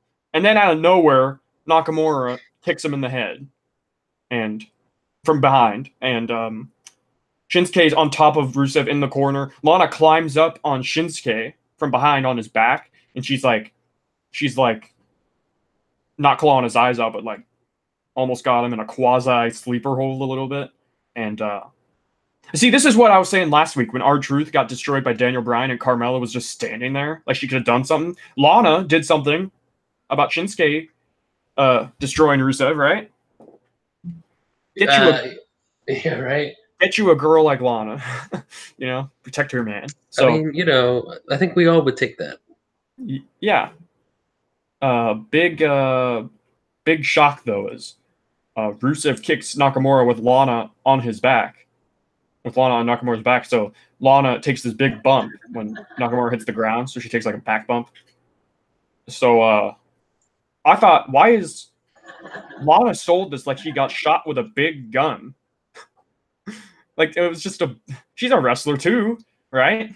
She sold this like she like died, you know? Well, you know, she wasn't in her wrestling gear. That's the problem. Right, I guess. She sold it like she took a freaking burning hammer or something. You know, she was out. But Rusev was like, Canadian oh, no. Destroyer. A Canadian Destroyer, yeah. So I would love to see Rusev do a Canadian Destroyer. I would love to see Lana do a Canadian Destroyer. Jesus Christ. Wouldn't it be funny if Lana just took all of like the great wrestling moves from all the greatest of all time, you know? Yeah, right? And then she ended up becoming the greatest wrestler ever. Yeah, like the burning hammer, just like a figure four leg lock, a tiger driver, you know, all that stuff. She becomes a Liger bomb. A Liger bomb, yeah. Just that would be great. That'd be funny. With her gimmick as being like a dancer type girl or whatever. But no, her new gimmick is Eugene. Oh, dude, come on. No need to bring that. But yeah, Rusev checks on Lana, and then when he stands up, Nakamura hits the Kinshasa, and he holds up the U.S. title. And yeah, it looks like we're going to stick with Shinsuke and Rusev, and so much for automatic rematches, right? Yeah, right. I mean, at least he did something. Like, at least he attacked him. I guess that's the reasoning.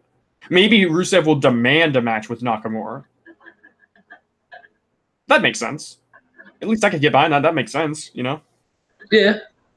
Now Rusev's going to want to get back at him. Right, exactly. Because he just fucked up his woman on accident because of him. So, yeah. They promote the John Cena return, and they show a recap of the Naomi, Jimmy Uso, and Mandy and Sonya segment from last week with the mistletoe and Mandy hitting on Jimmy. And Naomi comes in, she does her entrance, and next is going to be Mandy Rose versus Naomi. And Mandy comes out with Sonya, and Corey Graves, of course, is doing real, like, just over-the-top reactions with Mandy coming out. And isn't Corey Graves married? He is. Doesn't he have a kid? He has a couple, I think. So what does his wife think about him like gushing over Mandy? I don't know, but it's a little bit creepy. Yeah. I mean, I guess somebody's gonna do it, and then I mean, like, I don't think they would have Tom Phillips do it because because of his, Tom Phillips. Yeah, we know what happened with his old text exchange and whatnot. So I think did you see? I think I showed you this. Did you see?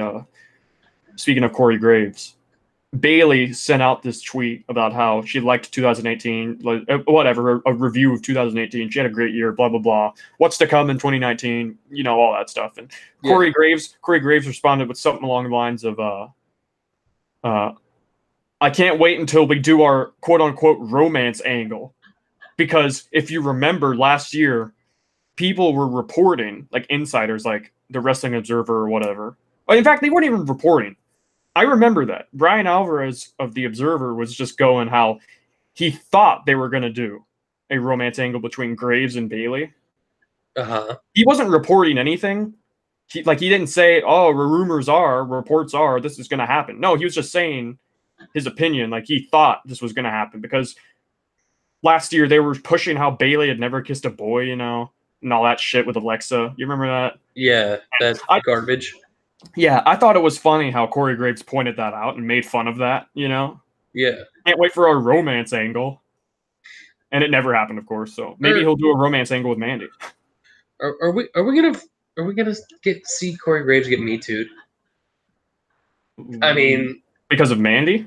Not because of Mandy, but just the way, because remember you showed me that tweet earlier today about with him and Becky Lynch, which was also kind of creepy. Oh, because he said that Becky would more benefit from a romance angle with him? Yes. And Becky demolished him? Here, I'll pull that up, actually, because that was awesome.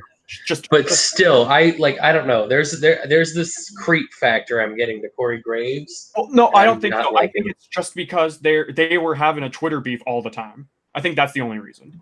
Yeah, but not just that, but with the Bailey thing too, and then now the whole the way he talks about Mandy Rose, it's a little bit weird. Somebody goes, wish you could have some romance angle with Becky Lynch. Some fan goes like that, and Graves goes, me too, she could use it. So he was just responding to somebody, just because blowing Becky's shit because, they were having a Twitter beef a while ago. And Becky goes, in her response, of all the things I could use in my life right now, a romance with a middle-aged emo poured into skinny jeans isn't one of them.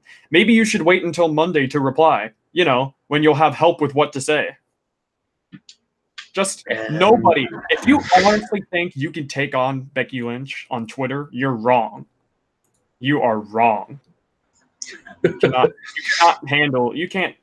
cannot keep up with Becky Lynch on Twitter. It's impossible. So yeah, she's the king, the man of Twitter. So I just thought, I don't know, what if they do something with Corey Graves and Mandy?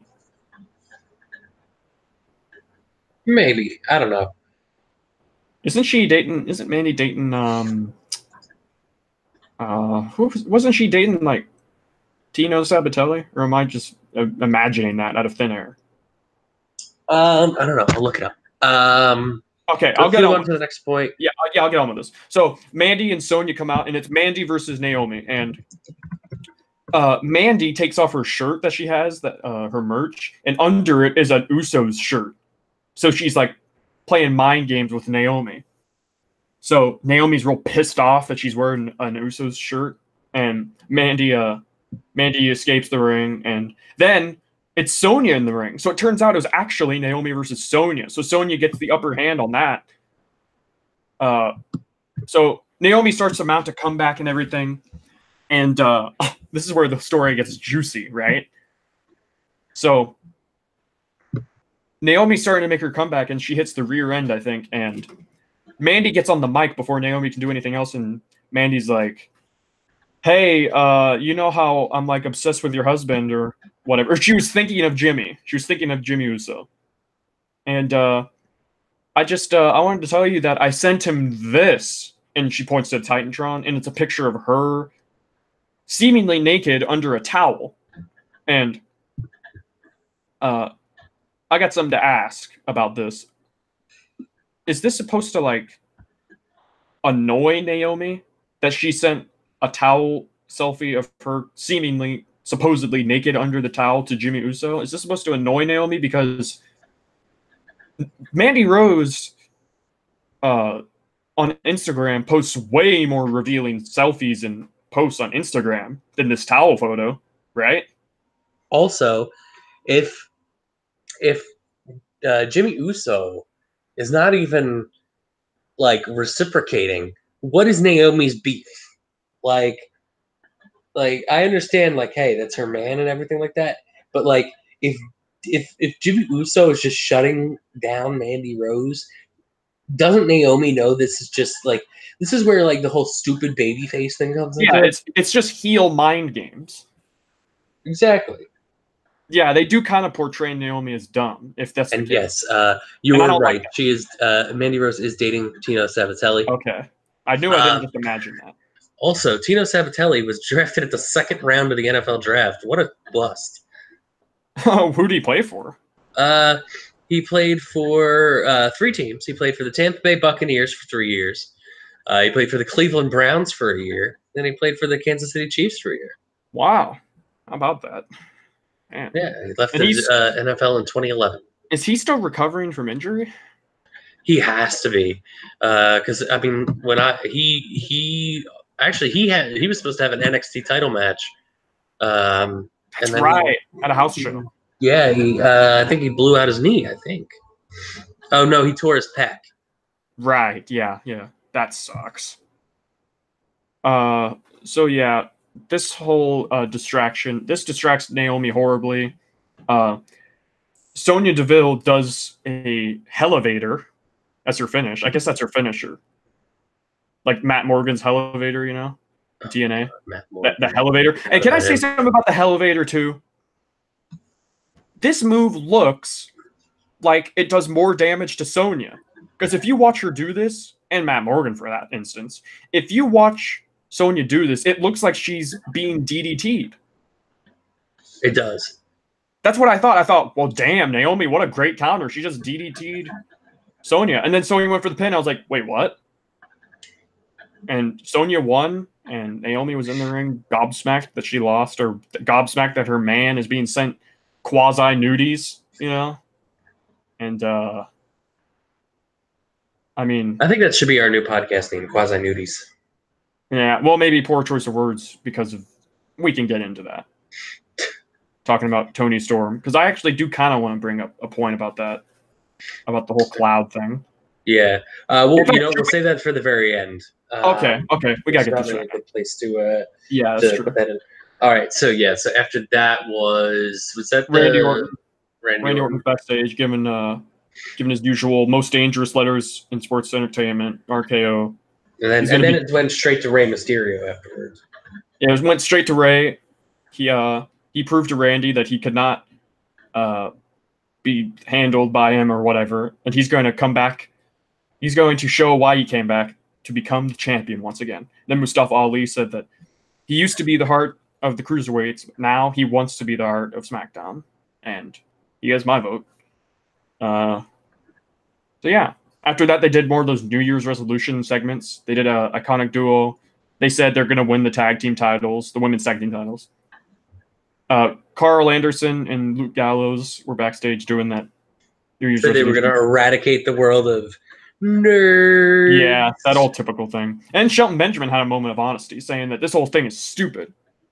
New Year's resolutions are dumb, and nobody's going to stick to them, and you're just going to break them or whatever. And then he destroys the set. Yeah, like what the hell was that about? Balloon. And I thought, well, damn, he looked like a heel there. I thought he was a face last week when he shook Mustafa Ali's hand.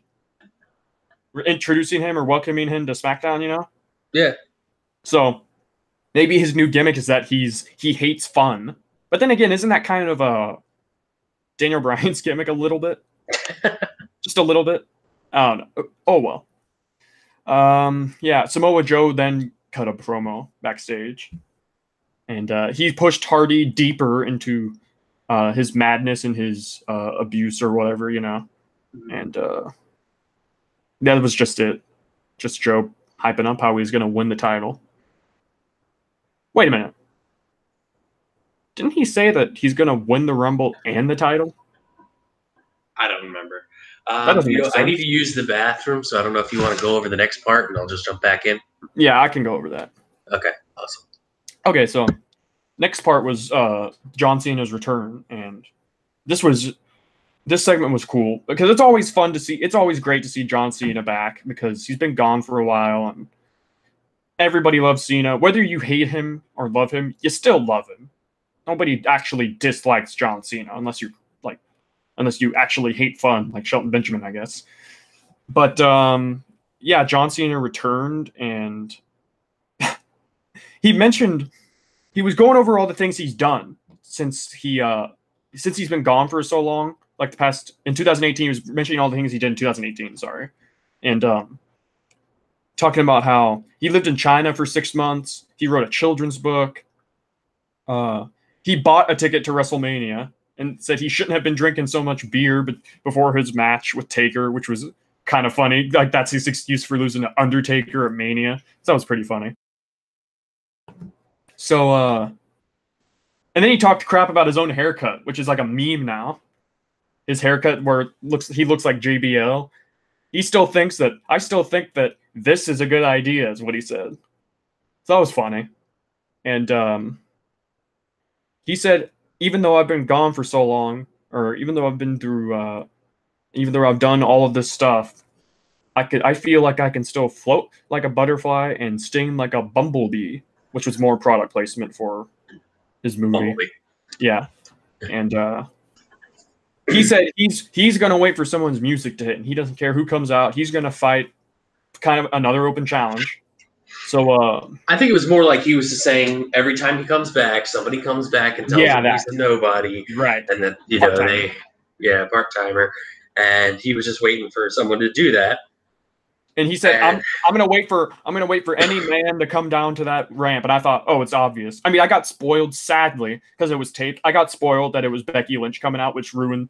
I mean, it didn't ruin the segment because it was still really cool, but it kind of ruined the surprise of it when you get spoiled. So I couldn't avoid it. Everybody was tweeting about it, sadly. Did you know when he said man that it was gonna be Becky? Yeah, I figured when he said man, I didn't know that part, but when he said that on TV, I was like, oh, so that's kind of cool. That's how they set that up. So Becky Lynch, the man. Oh yeah, also forgot to mention, he brought up how Nikki Bella left him. So that's kind of interesting, I guess. Yeah. So Becky Lynch comes out. Yeah, Becky Lynch comes out, and that got a decent reaction. Like, John Cena calls somebody out, and Becky Lynch's music hits, and you think, oh shit, you know what I mean? Like, this is gonna be good. The greatest of all time, and John Cena in the same ring. No, you don't like that joke? All right. No. I'm just kidding. So, yeah, Becky Lynch is in the ring with John Cena, and she goes, how does it feel? And John Cena is like, what? And he's like, oh, it feels to be back. It feels awesome. And she's like, no. How does it feel to get the man instead of a man? And she's like, you're back where you belong, but no, you just, I'm going to overtake you just like Charlotte on the billboards. And I'm paraphrasing, obviously. I'm going to overtake you on the posters, billboards, just like I did to Charlotte. And your time's up and all that kind of stuff. You've been on the marquee for 16 years, and you personify everything this company was. Keyword was, and that kind of got a good reaction. Although I still can't tell, since it's an edited crowd, what it's a real reaction or not. But it was probably real because it's Becky and John Cena. So, the only person that can fill your shoes is me. And if you have a problem with that, Nikki Bella won't be the only woman to drop you this year. Which was a great line, I thought. Like, I'm glad somebody finally, a good guy, a babyface, has some fucking balls. It's so cool. Because how many babyfaces do we see anymore that actually have a set of balls on them? Like only a couple. I mean, and Becky doesn't even have balls. Roman had balls. Well, she's the man. No, that was lame. That was lame. That was bad. But Seth Rollins has a set of balls on him. Roman Reigns had a set of balls on him. Braun Strowman. You can only think of a handful, you know? Like, Bayley, when she got called up, was the biggest baby face of all time in history of wrestling ever. Just look at her character. There was no trace of darkness in her soul at all, you know? But she, like, then they turned her into, you know, she didn't want to fight. You remember that? Yeah, I just wanted to hug people. I just wanted to hug people, and I'm not here for fight. It was like, why the fuck are you a wrestler? You know, it doesn't make sense. She wasn't like that in NXT. They booked her like she had a set of balls on her, and she was awesome. She was a hugger, and she was great, and she still kicked ass. You know, she was a nice, lovable person, but she stood up for herself.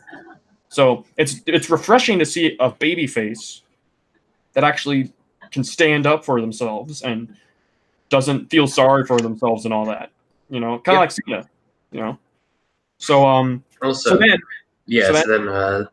Almas's music hits. Almas's music hits, and Zelina Vega and Almas come out to interrupt, and she's like, Zelina is the one who cuts the promos because Almas can't really speak very good English. And I don't know how good his English is because he's probably had some time to learn it better, but I don't know. She said, "I hate to." What's that? So Cena had a very funny line here, but I can't remember what it was. I don't know if you remember. She said, "I hate to interrupt your little testosterone-fueled words or whatever, especially since you're both former champions." Former. She emphasizes former. And she goes. Also, I don't know why she would say that because Almas is not a current champion and he's a former NXT champion. So. And neither is Zelina. Yeah. Yeah. So she said, the McMahons promised a change, fresh start with new faces, but all I see is an older face with John Cena and Becky Lynch with a broken face. And I thought, wow, they're still using that full thing. They're still using that. So. I don't know. I'm just glad Nia stopped using that to get cheap heat, you know, bringing up Becky. That was way too cheap. So, yeah. She said 2019 is going to be the year of Tranquilo. So, I wonder if Tetsuya Naito is going to team up with Almas. If the year of 2019 is going to be the year of Tranquilo. Sorry, I don't get that reference. No, because Tetsuya Naito in New Japan does the Tranquilo thing. Because I think Almas and Naito teamed up.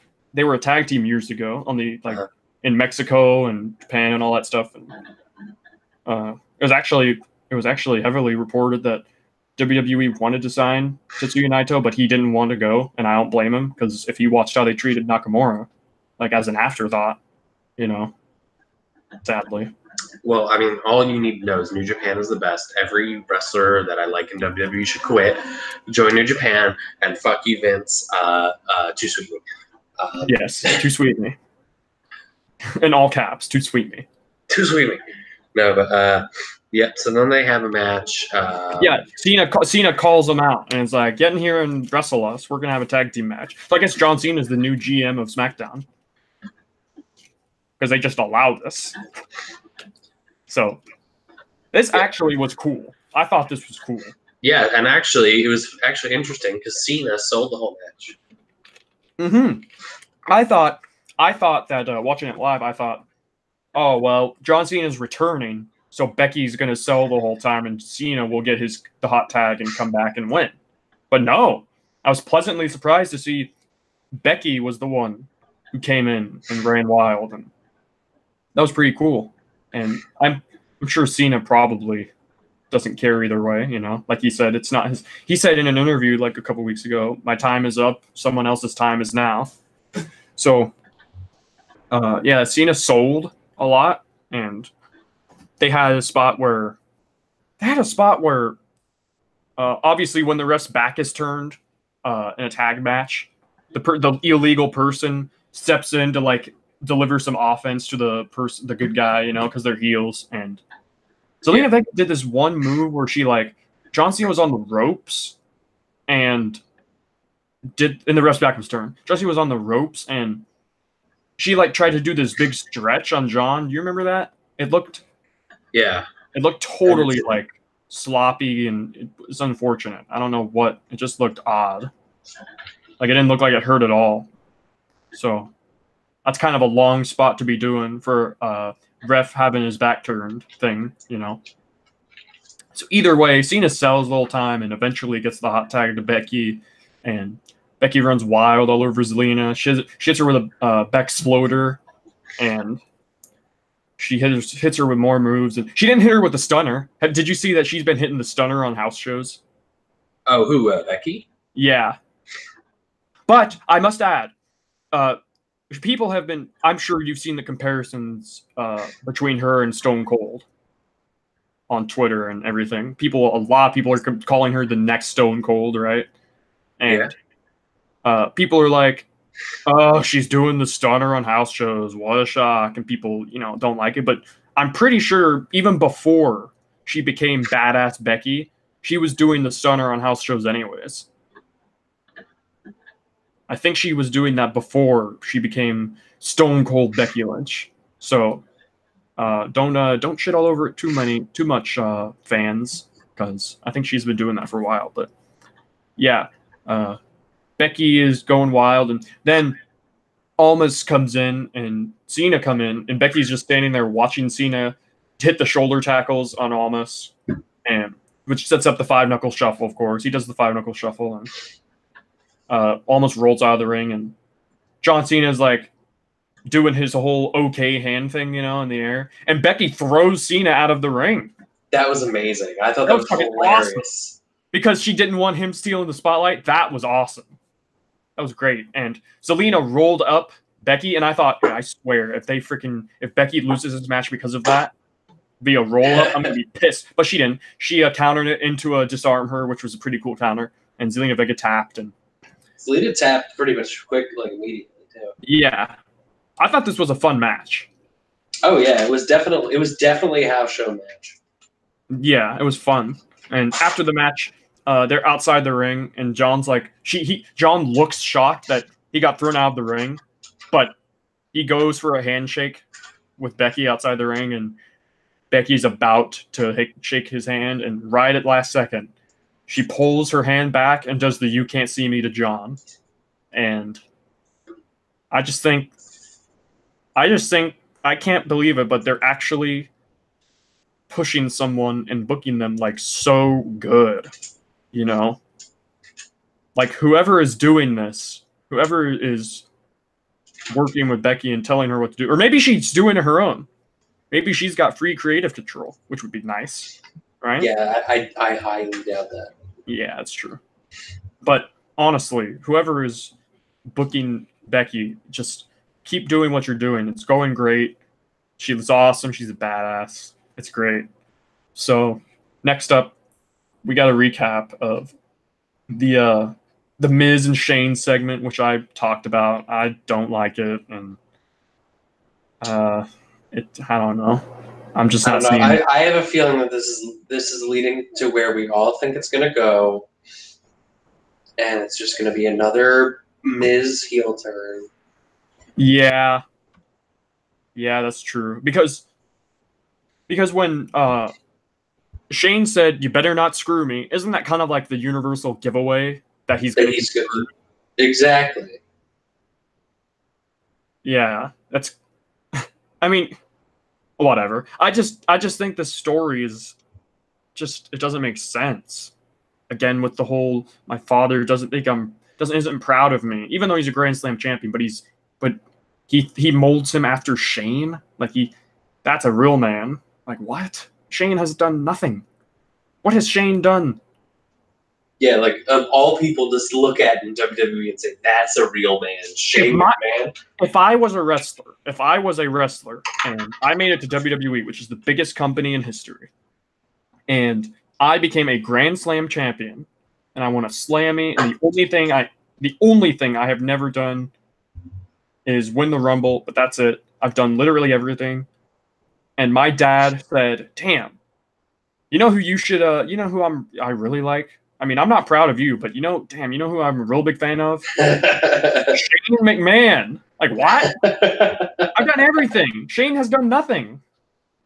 Like, he's a McMahon. It's more I just don't want to see McMahon's take up a big portion of a storyline. Like, they run the company. I get that. But I don't know. I love Shane and everything because he's nice and he's cool and everything, but I'm not excited to see him in matches or anything, you know? But they do a recap of that, and Shane's backstage talking to some producer guys, and Miz comes in into his office, and Miz is like, we need a good look. And he takes this big old like sketch pad type thing, but with like different what do you call it? Just different attires on these pieces of paper. And I actually thought, I didn't think about this, but he shows them these attires where they're wearing matching attires, you know, coats, glasses, boots, except for the fact that Shane McMahon's wearing sneakers and shorts in the first one. That's just kind of a nice touch. And at least they made they actually put some thought into that. Yeah. So Shane McMahon says, I'm not so into it. It looks like the Matrix, which is actually somewhat true. So that was funny. And Miz was like, all right, we don't need to do that. And then he shows the next one. It's his WrestleMania attire, the red studded coat. Yeah. With the glasses and the cool. What are those glasses, anyways? I don't know. They're terrible. That's all I know. They remind me of Velveteen Dream's glasses. In a way. But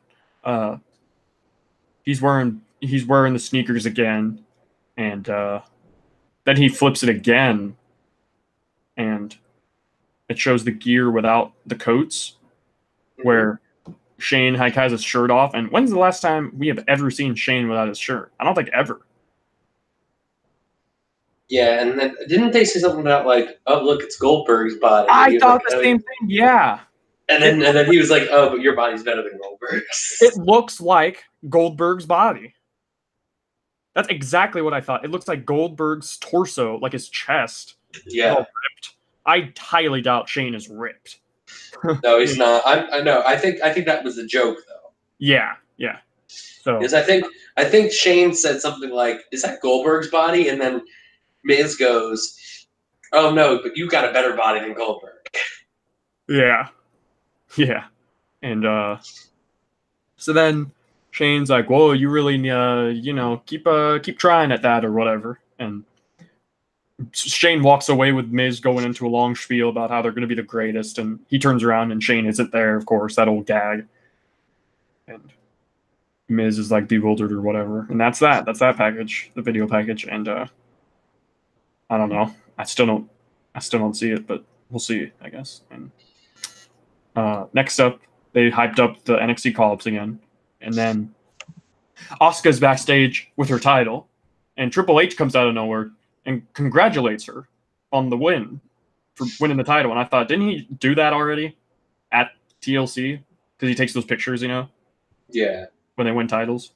But he's like, we need to start thinking about who you're going to face. Who do you want to face? Who do you think deserves it most? So. Do you know what I would laugh if she would have said? Stephanie McMahon. Oh, my God. Not even Asuka can get a good match out of Stephanie. No, I'm just kidding. But Asuka is like, oh, I'll face anyone because no one is ready for Asuka. That the regular promo, because again, her English isn't the greatest, so I can forgive that. So Charlotte comes to them, and she's like, I would have won the title had it not been for Ronda Rousey. So I think I deserve this match. And then Carmella comes out of nowhere. And instantly, and I like Carmella, but instantly I thought, please, God, no. Please, no more Carmella versus Asuka, please. And she's like, I beat Asuka and Charlotte twice. So I think I deserve this match. And I'm like, yeah, that's true, but man, it was stupid, So, and then Becky Lynch comes out to them, and she's like, it's got to be me. And I think, I I think Becky should win the Rumble. I don't think it should be Becky and Asuka. You know? And Hunter's like, well, ladies, you all make great points, and I'll take it under consideration and let you know when I make a decision. And I thought Hunter Hearst Helmsley, the leader of the company or whatever, the leader of what is he, the COO? Yeah, I think he's a COO. He's got to take it up with the network. Remember we were talking about the network last week? Oh, Jesus Christ. The TNA network. He says he'll take it under consideration. I'm like, what if he gives it to Sonya? What if he turns around and he gives it to Stephanie McMahon? Well, I don't think that'd be a good idea at all. I think she should be cast adrift on the wrestling world. Just kidding. I think she should be in control of everything. No, man, you're just a hater. Had a dream, I hadn't made it. Oh, damn, that song. All right, so the next, this was the main event. This was the Fatal 5-Way #1 contenders match for the WWE Championship. And I was surprised. We saw Daniel Bryan watching TV, watching the match, but that was it. We didn't see, like, Daniel Bryan at ringside or anything watching on commentary, which would have been neat, I guess. But it's no DQ. They couldn't have done that. He probably would have interfered. But it was AJ Styles versus Mustafa Ali versus Randy Orton versus Rey Mysterio versus Samoa Joe. And I thought this match was great. I thought this was fun and had a lot of... I'll tell you what. I felt like this match was carried by Rey Mysterio. Think so? I think so. I think AJ was out of it for a long time after he took that bump to the table. The Uranage. We'll get to that. Yes. Well, is it truly a Randy Orton match unless Randy Orton puts somebody through the fucking announcement table? Well, it was Samoa Joe who did it. Yeah, but still, I mean, Randy Orton was there, so I'm going to count it as Randy Orton. All right, so the match began, and everyone's brawling with each other, and then the brawl's taken outside the ring, and you know how when Mustafa gets thrown into the post, how he sells it? Yeah. Oh, it looks great, doesn't it? Like he hits it, but then like his whole body shifts one direction like instantly. Like the way he sells that, it just looks great. Like he actually got hit with it, and I don't know, his whole body just flips and contorts. So Mustafa's great at selling. So everyone gets back in the ring eventually, and Ray hits a Hurricane Rana to AJ, and which throws him outside the ring, and he's going to do that baseball slide under the bottom rope that he does. But then, as he's going, Randy Orton intercepts him with a power slam, with a big power slam, and that sets up the classic multi-man match.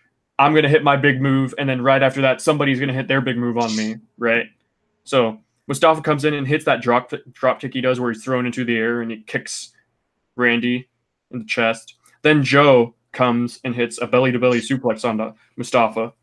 And then AJ lands that backflip DDT he does from the top onto Joe, and which was a cool sequence. I thought it was fun. And match again goes back outside, and this is how they set up the table spot where Samoa Joe Uranage's AJ through the announce table, which puts him out of the entire match for like the entire match until the finish. Like he was gone the entire time after this. So Randy Orton and Samoa Joe like do a stare down, and looks like they're gonna get into it or whatever. And then out of nowhere, Mustafa hits a tope over the top rope, landing on Samoa Joe. And then again out of nowhere, Ray hits a seated senton on Randy onto the floor. Another good sequence. And this just gave us Rey Mysterio versus Mustafa in the ring, and which I mean, you know, is just a nut fest. Nut. Like, can you imagine, man? Like if they were given time, like actual time, no commercial breaks, how great that match would be. Like, man, stop! I can only get so hard. Exactly. So they had a lot of good action too. Mustafa and Ray. Ray goes for a Hurricane Rana, but Mustafa does the front flip where he lands on his feet, off of it. And Ray hits him with a Hurricane Rana successfully, though, like after that. And eventually they're up top on the top rope, and Mustafa hits the Spanish Fly on Ray, which always looks great because it's a backflip off the top. I mean, that and Mustafa does it perfectly. Right, exactly. It's great. Like, there's nothing this guy can't do, So that's what I'm telling you, Mustafa Ali. He's so invaluable. Yeah. So that gets a near fall. Joe comes in the ring, and Ali hits that awesome DDT from the second rope, I think it is, and he gets a near fall off that too. And then Joe, he goes for an 054, the reverse 450, and Joe moves out of the way, so Ali lands on his chest and head or whatever, and Joe cinches in the coquina clutch, but he's on the ropes. So Ray comes and 619s Joe, which was a cool spot to get Joe off of Mustafa. So he only hits Joe. So then it's just Mustafa on the ropes. So then he hits Mustafa with a 619. And then it looks like he's on the apron after he hits the 619, and Randy pulls him off the apron. And Randy comes in and hits an RKO onto Ali.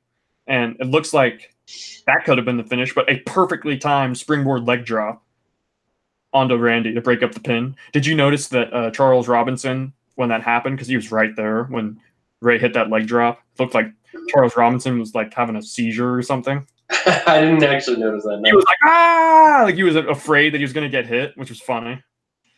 So yeah, that was a great spot, and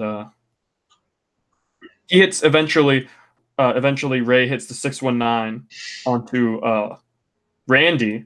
So then he's going to go for that move. So that lays Randy out. Keep in mind that lays Randy out. So he's just going to go for his like splash off the top, off the top rope. And Joe pulls him off the apron and he puts him in like a powerbomb position, but Ray Hurricane Rana's Joe into the barricade. So then out of nowhere, AJ comes in and hits a springboard 450 for the finish, which was an interesting choice for the finish, I thought. And AJ won. So we're going to get, yet again, AJ Styles versus Daniel Bryan. Yeah. Kind of cool, I guess. I thought it was a really fun match. And yeah, I don't know. I think they kind of had to do AJ versus Daniel at least one more time, because AJ he had his rematch, sure, but I'm just thinking, like, who else could they have put in this match? I mean, it had to be AJ because they're doing the stuff with Vince, but it could have been something. Yeah, I was thinking, like, I know he's not going to win the title, but at least maybe give Mustafa and Daniel Bryan a full pay-per-view match. Yeah. That would have been cool. I thought it was going to be Mustafa. That's one of the things I didn't get spoiled on. I didn't know who was going to win that match watching that. So I thought for sure Mustafa might have won because he was looking good and everything. And they've been pushing him and protected him. And no, AJ won. I'm cool with that. I mean, it's fine. I don't know who's going to win that match at the Rumble. I think it's going to be Bryan. Maybe, yeah. So what do they do with Vince now and AJ? That's interesting. Lots of thoughts to come. And that's Smackdown. What do you think? What was the best show? You always ask me, what was the better show? Yeah. You know what? Yeah, usually I'm partial to Raw, but I think SmackDown was better. I'm usually biased towards SmackDown, and I thought SmackDown was better. Yeah, I thought SmackDown was better. I think there were just everything felt everything felt important. There was no 3-on-2 handicap match, right. Even though my boy Jinder Mahal won. Every bit of SmackDown felt important. Maybe save for maybe Naomi versus Sonya, but still that match was good. Yeah, I definitely say SmackDown takes it this week. I don't think Raw's been shut out for every single episode of Fortune Tellers. Yeah. But I think for good reason. I think there's a chance that Raw could take it in a couple weeks, but as of right now, SmackDown still takes it for me. Me too. I agree. Yeah. And So now, before we wrap it up, did you want to go on your little mini rant about Tony Storm and what's going on with that? Yeah, just a little bit. Not really a rant, but just like, if anybody doesn't know, Tony Storm, she's in NXT UK, and she's challenging for the NXT UK Women's Title at the NXT UK Takeover, which is the 12th. So they're going to start doing NXT UK Takeover events, which is pretty cool. So I need to start watching some more NXT UK and get caught up on that so I can watch that. By the way, Matt Riddle actually just beat Cash's owner. Oh yeah, I haven't watched NXT yet because we're doing the show. But well, I just spoiled that for you. Spoilers! No, I'm just kidding. It's all right. But so if anybody doesn't know about this, Tony Storm unfortunately had some private photos and like a video of hers leaked by a leaker, and I thought about this and how many people have been affected by leaks, you think? Like a lot. It's celebrities and wrestling. Charlotte was affected. Obviously Paige Woods. Yeah. Seth Rollins. So was that a leak or was that just somebody? Was that a leak, Rollins? No, he was flirting with some other girl. Yeah, she did it. But, yeah, exactly. Yeah, that's what I was thinking of. So Paige, Charlotte, Xavier Woods, Brad Maddox, and just JoJo, celebrities too. Not even just wrestling, but it's affected wrestling. Will Ospreay's girlfriend, I can't remember her name. I think it's her, Bea Priestley. So lots of wrestlers affected by this, and it brings up a good point, like about the cloud, because I noticed when I went into my settings, because I have an iPhone, I actually just set up my cloud for the first time the other day because I never use the cloud. So I noticed in the cloud settings, you don't have an iPhone, right? You have an Android. I don't. I have an Android. Well, on the iPhone, on iCloud, which is Apple's cloud system, if you go to the settings in iCloud and you click on the Photos tab in the settings options for iCloud, there's this tab, this little switch, this option called iCloud Photo Library, and it says under it, automatically upload and store your entire library, i.e. the photos and cameras, or the camera roll that you have on your phone. Automatically upload and store your entire library in iCloud to access photos and videos from all your devices. Now, when I opened this setting, this was automatically turned on, which leads me to believe that this iCloud thing is happening so much. Maybe people that get hacked and stuff, their iCloud's hacked, don't even realize that this setting is turned on, which means any photo you take on your phone, you think it's just on your phone and it's nowhere else, it automatically is put on the iCloud. I think that's what I'm getting here. I think that's the connection I made. So maybe these people are getting hacked so much because they have this setting turned on and they don't even know it. They don't even think about it. Yeah, and then they think they're being private with their photos or videos, and then instead they're all just going to the cloud anyway. So and if it isn't, and they're actually putting these pictures and videos on the iCloud, I just gotta say it's not a good idea. Like, that's dumb. It's one thing if you're gonna take a picture of yourself or whatever and send it to somebody privately and not whatever. But if you're saving it to your camera roll, like, please make sure the setting's turned off, because from what I'm gathering from this setting, I don't use iCloud much. Like I said, I only set mine up the other day, and that was before I even knew about this whole situation. It's kind of coincidental, but from what I'm gathering, I think this might play a hand in all these people getting hacked and having their photos released, because they don't even know that this setting's turned on and it's automatically uploading these private photos. That's just my 2 cents. I just want to put that out there as maybe why. I don't even know if that's why, but that's just my thoughts. That's my theory. But just make sure that we don't have any fortune tellers leaks. I don't. If I don't have any, like, I set up my cloud, so I guess some photos are on there, but I don't have shit that means anything. So the most they're gonna get is Vince Russo memes. That's all that people. I don't even have that. It's just pictures of me and my friends and wrestling memes. That's it, pretty much. So I just wanted to throw that out there because, like, there's also a big hashtag on Twitter called hashtag We Support Tony, which I thought was pretty nice. I saw a take on it saying how this person, I'm not going to reveal their account, but this person I follow was like, I don't like this hashtag because it brings more attention to it. And she obviously doesn't want that.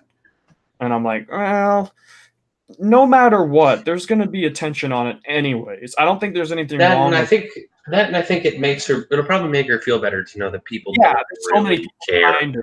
there's so many people supporting her, and from what I read, she's like under a lot of distress and she feels terrible and devastated. And that really sucks because she deleted all of her social media, and people, I don't think this is true. I don't think this is going to happen. I hope it doesn't happen because people were saying like, oh, she might leave wrestling because of this. And I just think she'll overcome it. Paige got hacked. She overcame it. Charlotte got hacked. She overcame it. Seth Rollins had his dick released. He definitely got over it. And she's one of the best women's wrestlers in the world, probably just in general, best wrestlers in the world. So I think she'll overcome it.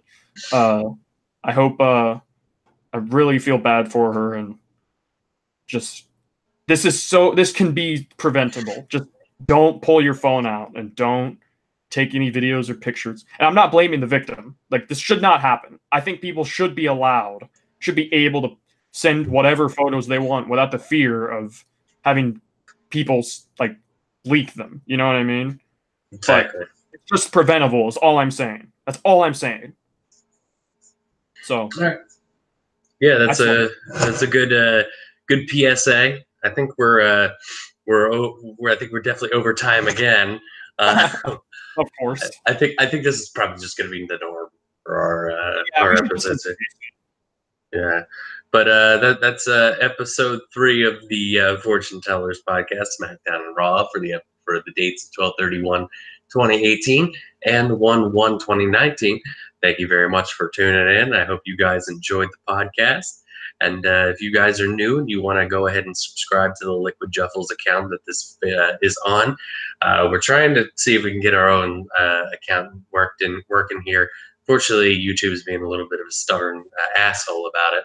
Or you can go follow us at, I believe it's called Podtellers, at Podtellers, over on the Twitter, where you can follow our personal accounts at Juffles and at Tiber Trenton. We can also just link it in the description as well. Yes, we can. So thank you everybody for listening to episode 3. We'll see you next week, and it'll be the first live episodes of 2019 with the 7th and 8th. Live from Orlando, Florida. Raw next week, live from Orlando, Florida with Brock Lesnar, and we look forward to seeing you guys next week. Goodbye.